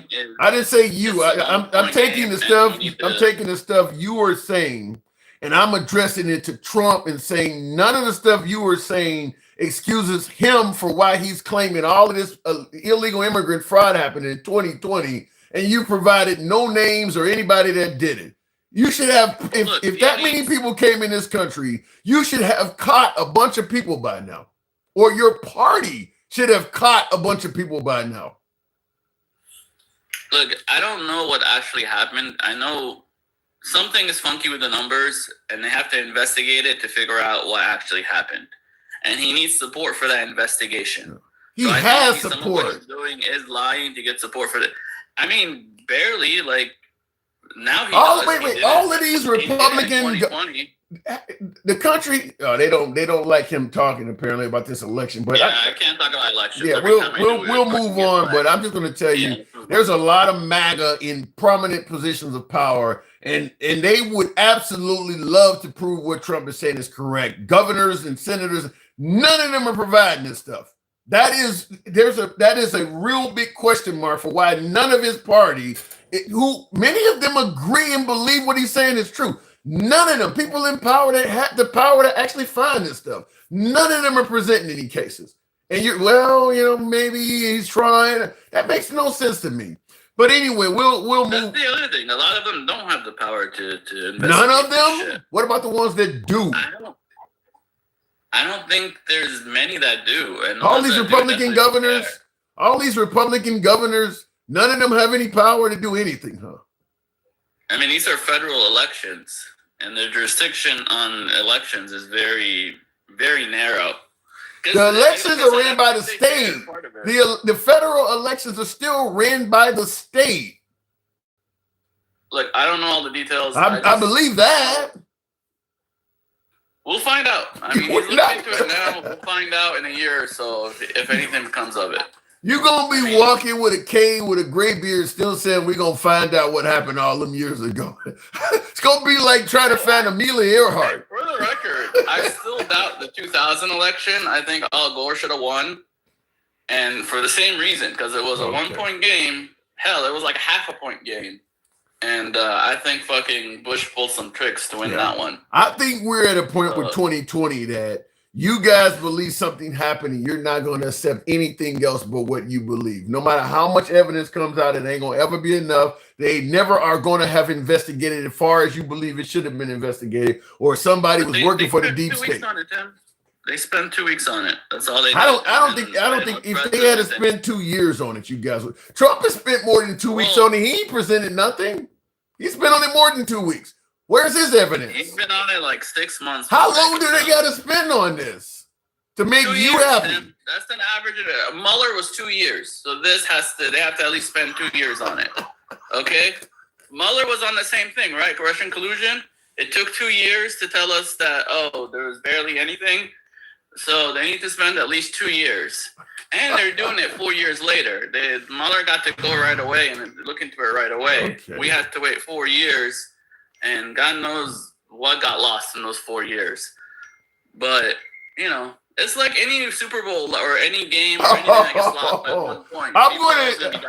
I'm going to tell you, if you tell me something happened, let's say you say somebody broke in my house, and I walk around the back and I don't see nothing. There's only so long I'm going to investigate that. If you're telling me something happened and you're not able to show me any evidence that leads me to believe it happened, I'm not about to spend 2 years chasing this stuff. I mean, Trump said the machine switch votes. Okay, if you can't prove, so we're gonna spend 2 years chasing claims you made that are based on nothing. You're not giving us anything to chase. We just got to go out and try to make. We got to try to make valid what you're saying. The cops are. We're not supposed to do the chasing. The police are. No, they don't. They did. Mike. They did. Who the fuck did, Mike? Come on, tell me who investigated the 2020 election. Who did? Damn near everybody. Trump. Listen. Here's a problem with this. How did Trump investigate it? He wasn't in government anymore. Can I tell you instead of you interrupting me? Because I know you already know. I'm trying to save your time, but go ahead. No, you're not saving my time. You're trying to save your own ass. The bottom line is Trump and his legal team went to court. How many times, MAGA reacts to challenge? Sorry, I'm asking you. Investigate a crime. Do they go to court or they investigate? Can you answer my question? Can you answer my question? You don't investigate a crime in court. MAGA reacts. Can you answer my question? Go ahead. How many times did Trump's legal team challenge the results in court? How many times? I don't know, 60, 80? 60 times. And how many did they win? 0, because so can we stop right there? Something without actually doing the work. Hold on. You have to investigate. MAGA reacts. And gather just galloping doesn't make you right, my guy. So if you go to investigation, go straight to court. You're gonna lose the case. I don't care what the case is. Can I finish? Go ahead. That's not a system problem. That's a Trump problem. When you go to court to contest something, you're supposed to have your evidence when you go to court. Not after. Yeah, but he's got no power to investigate. You need the FBI to investigate to have the evidence. Hold on. Plus, most of those cases have to do with procedural bullshit. Again, you're full of shit. I know you like to do this, just talk. First of all, those hold have on. nothing to do with fraud. Like, that's just challenging the election. You actually have to investigate. That's not true either. How does crime work? I'm about to talk. Can I finish? Do they just go to court? Can I finish? Or do they investigate? You know you don't win your arguments when you just keep talking. Handsome conservative, you're right. It said there was fraud. What about the investigation? Can I finish? Can I finish? Can I finish? Go ahead. Okay, perfect. Thank you. And please hold there for a second. I paid for my time. Just don't talk over me. They all went to court claiming fraud. They all went to court claiming fraud. If you read the indictment, you would have read where they knew they were full of shit, telling their attorneys to go into court to fight for something that they had no evidence of. That's not my opinion. That is in the damn indictment, but I'm sure you haven't read it. So the bottom line is this. Trump has been complaining about this for 6 years now. He has done nothing. He hasn't shown one shred of evidence that there was any fraud. You have to investigate first. What part of that simple concept of you have to investigate a crime and then you find the evidence and then you go to court? Let me interject and say something. MAGA reacts. The Dominion voting machines is something they did investigate and prove that was a lie. That was investigated. How was that investigated? Fox News. If Fox News, Tucker Carlson, you think if they had something, they would have showed you. They made those allegations and they came up with nothing. Fox News is the FBI now? I'm talking about the FBI, the people who have the power and the badges to investigate. And you're like, oh, Fox News did it. No. I'm like, shit, you should have Fox News. That's not how it murder. That's not you want Fox News investigating your murder if you die tomorrow. That's not. If you claim that Dominion voting machines did something wrong, you gotta show why you're making that claim. They don't just go do blind investigations. If you're saying it happened, Fox, show us how it was done. Give us why you're saying that. Look, they had nothing. It didn't happen if no one investigated no, it. Hold on, MAGA reacts. This is where you're wrong. MAGA reacts. Tell me it didn't happen. MAGA reacts. Investigated it. MAGA reacts. Stop over talking. It doesn't make you right. When you file a claim against somebody, the burden of proof is on you to prove said thing. Yes or no? Okay, you're talking about civil court. I just answer me simply. Can you answer? It doesn't matter. It doesn't matter what court it is. MAGA, it doesn't matter. I'm simply saying Donald Trump made the claim. He sent his attorneys to all of those courts to argue that there was fraud. Yes or no? Hold on, let me ask you a question first. No, answer my question first, and then I will answer your question. Answer my question first. With proof that Can got robbed. you answer my question first? 5 minutes. What's up? Did he sent? I don't think he did. I don't think he did. That's why I want the FBI. See, I don't give a fuck what you think. I want the FBI to investigate. The problem is when you think the lights go down. My point is, look, we had smoke. We didn't have the fire. You're trying to think through this, and smoke is enough to start an investigation. So explain this to me then. That didn't happen. So let me ask you this. Let me ask you this, MAGA React. Let me ask you this, because you're not really. I told you. You need to stop doing this. You need to go knit some quilts or something. You're not good at this. Answered my question. I'm literally trying to tell you. Oh my God. Who investigated? Tell me. I'm literally, here's the burden of proof. Donald Trump's legal team, it said they investigated, they got their own private investigators to investigate this shit. Don't talk to me. Talk to Rudy Giuliani, Kenneth Chesborough, Jenna Ellis. Talk to his attorneys that, by the way, lost their licenses and got sued and owe people millions, as well as Dominion. Hold on, let me finish. I'm not any of that. None of them are FBI. But it doesn't matter. So are you saying the only people that can investigate properly? We pay taxes to investigate shit like Hold on. So let me ask you a question then. Are you saying that the FBI, the Department of Justice, are the only people that can investigate thoroughly? Is that what you're saying? I mean, state police could. I'm asking you, can you answer my question? I don't know 100% the jurisdiction of shit like this. Can you answer my question? As sacred as elections. But yes, I think the FBI is the one that should have done it. Okay, perfect. So we trust the FBI and Department of Justice now. Is that what you're saying? I mean, when they put in the work and actually... Okay, perfect, because those very agencies put in the work to indict him on said charges. Did you know that? And they didn't provide us enough evidence that he did anything wrong either. That's not true. He got reelected and they dropped the charges. That's not what happened. Charges about what? About fucking documents and his shit? About the election interference. The charges was about him trying to look into the election. Sir, you're not listening. The charges he got indicted. Him investigating fraud had nothing to do with fraud whatsoever. He got indicted for J6 and used them as proof to make your point.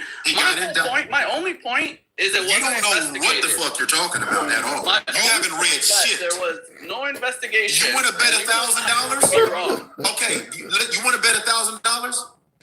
That there was no investigation? There were several investigations into fraud. Not into any of that bullshit. No, but Trump's team. No, here's the thing. That's where you're wrong. It doesn't matter because he's the one that accused them of said fraud. The burden is on him to prove it. What are you talking about? You have half the country thinking there's fraud. That's not. Again. Let me ask you this. There was fraud. If it's half the country, can you pull up or show me any case that half the country filed about fraud that went to court where they won? What do you mean? We don't file. The FBI investigates. No, the FBI is not the only investigative agency. The DOJ does the filing. The FBI. Here's the thing, MAGA Reacts. The FBI is not the only. The FBI is not the only investigative agency in the country. If they had proof that there was fraud, attorneys should have that. How is this the proof? Why did they lose? Let me ask you this. Why was he? Proof? No, I'm about to tell you. How did they find the proof? I'm about to tell you. How? Just can you stop breathing for a second? The reason they find it by it. Hold on. They find it by investigating. Now I answered your question. Now answer me this question. Why did Fox? Why did all of those attorneys get fined, lose their license to practice law behind the allegations about fraud? Why did all of that happen? Because they did stupid shit. And it's actually because they were found not to be credible. They actually defamed people in the. Let me finish. They defamed. They're not credible. Hold on. No business doing. Can I finish? Go ahead. They defamed people in the process. Judges from both sides of the aisle found that they did that they had no credible evidence of their allegations. They lost their licenses. They were fined the DOJ and sued. The FBI. Whose DOJ was still in place when this first came out? Again, whose DOJ and FBI were still in place when he started talking about fraud? Okay, 2 minutes. 2 minutes. Okay, this is my last question, Tim, because this is where you fucked up. I did this on purpose. That they had before Bill Barr threatened to quit. Sir, whose DOJ and FBI were in place when he filed these allegations of fraud in November 13th to be specific? Whose DOJ and FBI were in place? Which I go back to my first point. Can you answer my question? Can you answer my question? It was Trump's. I already answered. And what happened before he left office? What happened with those claims before he left office? What happened? First of all, I don't think those claims. Can you answer my question, sir? Procedural claims to slow the election. All of those claims. They were not MAGA reacts. framed into looking for fraud. MAGA reacts. You're MAGA reacts. All 60. You think it's going to win you the argument? It's not. MAGA reacts. You've already lost. All 60 claims. I've already lost. I'm about to tell you right now. I'm getting ready to tell you. MAGA reacts. Back and making the same points I already made. Let me tell you. Anytime I request stuff, you should just fucking G. concede. I'm gonna tell you this, and I'm gonna go, Tim. All right, let him finish up, MAGA reacts. Go ahead. MAGA reacts. I'm gonna let him finish up. I'm gonna get out your way. This is the last thing. All 60 of those cases that Trump tried to challenge in court were adjudicated before Biden was sworn in. Hold on, let me finish. Were those criminal cases? Let me finish. Fucking cases. Let me finish. Answer that question. Were they criminal? Let me finish. They didn't have to be. Donald Donald Trump. Criminal fraud. Can you let me finish? And investigating a crime. And can you let me finish? Evidence. And you're MAGA, let him finish so we can. Did some civil cases that has MAGA reacts. You're not let him get his last point across. This is my last point, and you can yell back at Tim. All 60 challenges were adjudicated before Biden was sworn in. They were all rejected. His Department of Justice and FBI had from November 6th to January 20th to prove the allegations. They went to court. They weren't proven credible to the point people lost their license to practice. All right. Well, game over. Thank you, Mike. It was decided November, like a week later. So they didn't have a whole month. They barely had 2 weeks. Okay, because the election was November 6th, but we didn't get the results for like 4 or 5 days. So first of all, you're wrong there. And then on top of that, Bill Barr only looked into it for 2 weeks and then threatened to quit. So why did he threaten to quit? Why did he threaten to quit? Because he'd rather just move on than fucking. Because if they find fraud, hey, I have Bill Barr's book. Election and history in question. I asked you why did he threaten to quit for a reason. And it wasn't because of what you just, he wrote in this book is because Trump's claims were bullshit. He looked into Trump's claims and quickly found out he was making it up. You only spent 2 weeks looking into them, Tim. Because if the guy's telling you people are cheating, you have to, first thing I'm going to ask, how do you know that? Where's that coming from? If you don't have any reason for why you're saying it that you can show me, then I've got to take that you're making it up. If you see illegal immigrants are voting, and I go, well, how do you know that? And you have nothing to give me, then you're just making it up. Okay, well, what city where's it happening in? What city? If you ain't got nothing to fill in those blanks, then you're just making it up. Okay, but it's not my job to fill in the blanks. It's the FBI's job to investigate. No, I gotta go. I'll leave it at that. You're like chicken or the egg. That ain't how it works. That is not how it works. I'm like, we have to have the egg first. No. We have to have If you call the police and say anything is happening in your neighborhood, they're going to ask you questions. They're not just going to go do a random goose chase trying to prove what you're saying is true. Well, what kind of car he was driving? What did the person look like? Were they white? They need something from you. You're making the allegations. They need you to fill in some blanks. Have at least half or a third of the country thinking there was It fraud. doesn't matter. You gotta. None of that matter. You have to fill in some blanks if you're making these accusations. I mean, what did they have for the Russian collusion? They had bullshit. That ain't got nothing to do. That ain't got nothing to do with what we're talking about right now. What we're talking about, if you're going to, that's the standard. No, it's not the standard. Election, they spent 2 years investigating nothing. We have actual like no, you don't. Smoke. No, you don't. Crazy things and an unusual. But you're saying crazy things happen. You're saying crazy things happen, and anything the law enforcement asks you, okay, well, what officers did it happen? Hold on. This is the kind of shit they're gonna ask. If you say anything, okay, what polling places did it happen at? What time of day? Did you see anybody? I mean, you can't fill in none of these blanks. None of this stuff you can answer. Let me just give you one last word. If it wasn't for 2 years of the Mueller report, you guys would still be yelling Russia collusion, Russia collusion. The 2-year investigation by Mueller into Russia collusion finally answered a lot of questions that we had. We didn't get that in 2020. No. If they would have done the same thing, even if there was no evidence, if they would have done the same thing and spent 2 years on it and gave us a nice Mueller report about 2020, we wouldn't be here speculating. We'd have actual evidence, and I could actually debate you. Or there would be no evidence, and I'd be like, all right, Mueller said there's no evidence. Fuck it. I guess you guys are right. I gotta go, and I don't believe the fuck it. I guess you guys are right. I don't think there's anything that we can do in regards to the 2020 election that's going to satisfy the right. I just don't. If they give a 2-year investigation, like my last guest was saying, then they would just say the person that performed the investigation was not accurate. Bought out by the deep state or working for the liberals or some kind of activist. They have a vision that they're only going to accept. No other investigation or anything is going to lead them to believe otherwise. So I totally disagree with that. I don't think a 2-year investigation that concludes that nothing happened in the 2020 election would satisfy you. I just don't. You would just say the person investigating it was not authentic. Saying, well, you got 60 courts that ruled against Trump. And the belief is that all 60 judges were on some bullshit. Go figure. And I see in the comments, Mr. G says, MAGA really ain't shit. Says just running around in circles, twisting themselves into a pretzel. Where is the beer cheese? And I gotta say, that's what it sounded like to me. Like I said, if you're going to allege that fraud took place in the investigation, you got to be able to fill in some blanks. If you say Dominion voting machines were switching votes from Trump to Biden, which machines? How did they do it? What's leading you to believe that? I mean, you got to be able to answer these questions. If you can't answer any of those questions, then what's leading anybody to believe what you're alleging is true?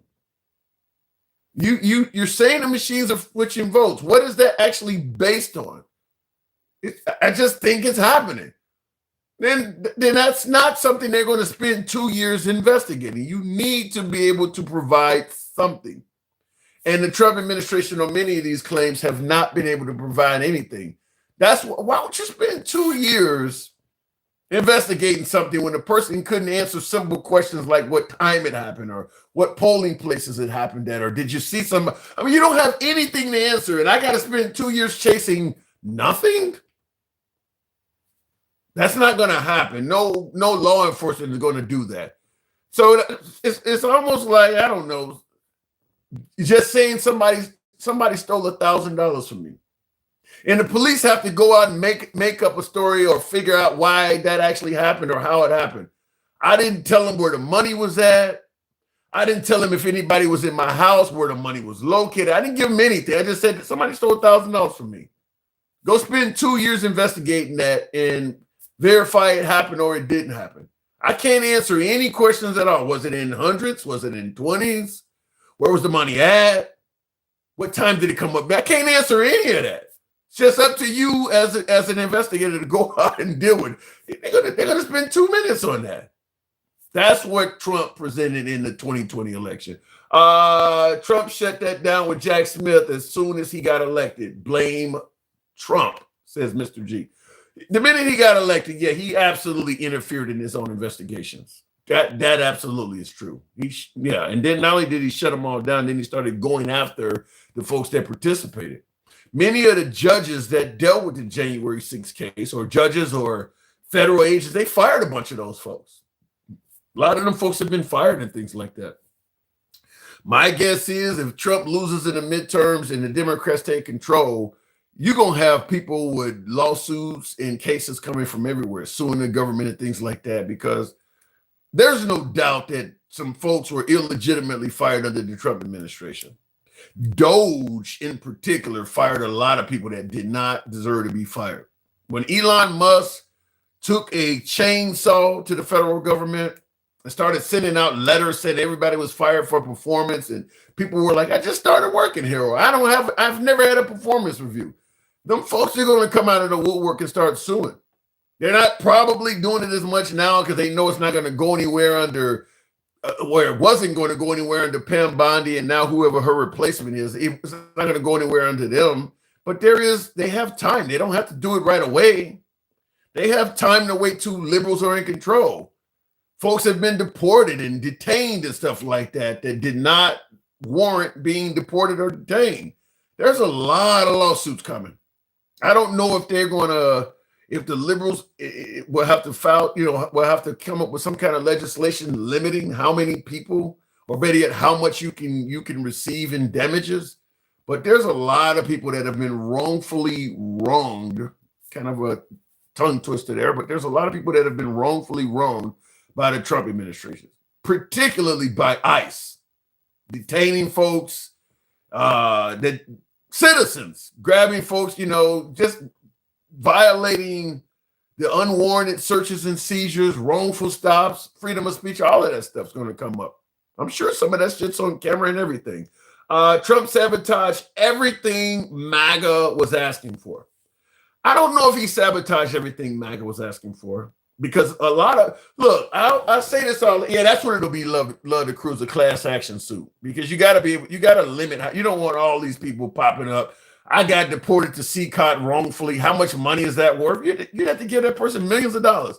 If you spend 6 months in CCOT, the way they treat you down there in El Salvador, that one person that's worth $1 million or more, the way they treat people down there. So you're going to have to class action and limit, kind of what some of these right-wing states have done, because they were wrongfully prosecuting and imprisoning African Americans for people serve 40 years for a crime they didn't commit and shit like that. Usually when you find somebody that served a very long period of time in prison and it turns out they were totally innocent, they're almost always black. There's some whites that happen to, some Hispanics, but most of the time when you hear somebody spent a long time in prison for a crime they didn't commit, most of them are African Americans. Well, what they've done in many states, like Kansas is one, they've limited how much money you can receive, because if somebody's been in prison for 25 years for a crime, it's going to be millions. So they've limited it in some cases, $50,000 a year, or the max you can receive is $200K. The limits are pretty low, but that's what's probably going to end up happening here. Is you've wronged so many people that you're going to have to limit how much they can receive. You don't want the government to go bankrupt because of what he was doing. But I absolutely believe that. I mean, people getting fired, people getting in prison, people getting detained. Some folks have probably been deported that shouldn't have been. All of that's going to come up. All that's going to come up. So we'll see what ends up happening. But Mr. G, I don't agree with you totally. Trump did not sabotage everything MAGA was asking for. They asked for men to be banned from women's sports. He successfully did that. They want the wall. They want the border secure. They want illegal immigrants out of this country. He's been fairly successful at that. They wanted ICE to be as harsh on illegal immigrants as ICE has been. So in many areas, MAGA has gotten their wish from Trump. He has delivered on that. Now, the no new wars and the economy, no, he hasn't delivered on that. He has not delivered on that. And I'll say this. There's two types of MAGA voters. One, the type that voted for the campaign promises. No new wars, better economy, getting gas prices under control. I mentioned all the stuff about boys playing in girls sports, all of that shit. There are MAGA that voted for that because they didn't think Biden or Kamala were capable of doing a good job at that. That's one type of MAGA. The other type of MAGA is folks who voted for President Trump. Period. I voted for the man. The folks who voted for Trump for the policies, many of them are not happy because we are at war. The economy's not better. The gas prices are going up. They're not happy. The folks who voted for the man are extremely happy. because he's still in office. For the folks who voted for the man, they really don't care what he does. They voted for him. So if he changes his mind tomorrow, they'll change their mind with him. They voted for him. Them folks are going to, when they say Trump has 100% support among MAGA, that's the second group. Doesn't matter what he does. I mean, no new wars. Now he's, threatening Greenland, military action in Venezuela, war with Iran, threatening Cuba next. The folks who voted for him are them folks. I mean, they're the same folks who stood up and applauded when he talked about no more forever wars. And now they're seeing the wars. Well, this is what I voted for, because they voted for the man. So there are two types. The folks who voted for the policies are like the Marjorie Taylor Greens, who are saying, look, this guy didn't promise us he's going to be involved in all this international shit. She's not happy. She voted for the policy. She didn't vote for the man. So it depends on what type, if you're MAGA, you are. If Trump does something wrong, we will give him hell, says Robert Kennedy. Then maybe you voted for the policies. Maybe you didn't vote for the man, because the man did not campaign on gas prices going up, taking out Maduro, taking over Greenland. He didn't campaign on any of that shit. If you voted for the policies, that stuff should make you unhappy. If you voted for the man, you don't care about that stuff. Come November, we're going to put Trump back on his leash. Oh my goodness. Not to mention the citizens and legal immigrants that have been detained. And somebody asked that about name a citizen. Well, I'll tell you this right off the bat. For folks who say, that was Robert Kennedy says, name one citizen that has been deported to him. I'll tell you this. I don't believe the information coming from the Trump administration is fully, all of the details are there. Once the liberals are in power and they can get access to everything, you'll get your names. You'll get your names. If a citizen was deported under the Trump administration, they don't want you to know about it, it's going to be hard for you to find out. Once you get the liberals in place, like the Qatar jet or stuff like his cryptocurrency, suggesting ain't nothing bad, you're going to, once they get access to the actual books, what books remain, you're going to find out a lot of that information. But currently the belief is that there has not been anybody that has been deported that should not have been. I'll push back on it immediately and say this. They deported Kilmar Abrego Garcia and he should not have been deported. There was a judicial order that stated that he could not be sent, and they flew him out against a judge's wishes. So you name one, Kilmar Abrego Garcia should not have been deported. Now, he was not officially a citizen, but he shouldn't have been deported. They had a judge's order saying you can't deport this guy, and they did it anyway. So he's willing to break laws and things like that. We know that. So we'll figure it out. Like I said, once the Democrats get in power, you'll probably hear plenty of more shit coming out. Billy Webb says, or how many lives have been lost in this war? Yeah, there's a lot of folks don't believe the 13 number we're getting is accurate. 13 dead, hundreds injured. They're admitting hundreds have been injured from those Iranian drones bombing bases, but they're saying only 13 have died. There are many folks who believe that number is higher than that. We'll find out. Anyhow, folks, I appreciate the 123 thou. You guys know what we have to do here. We have to break away. You guys know we don't block, ban, or censor. Thank you for some of you folks that were tapping that like button, certainly on YouTube. It helps out the algorithm. Nevertheless, I do have to step away. It is that time. Thank you, as always, for tuning in. Catch you later. Appreciate it. Got to go. I don't know what I hit there, but I got to go.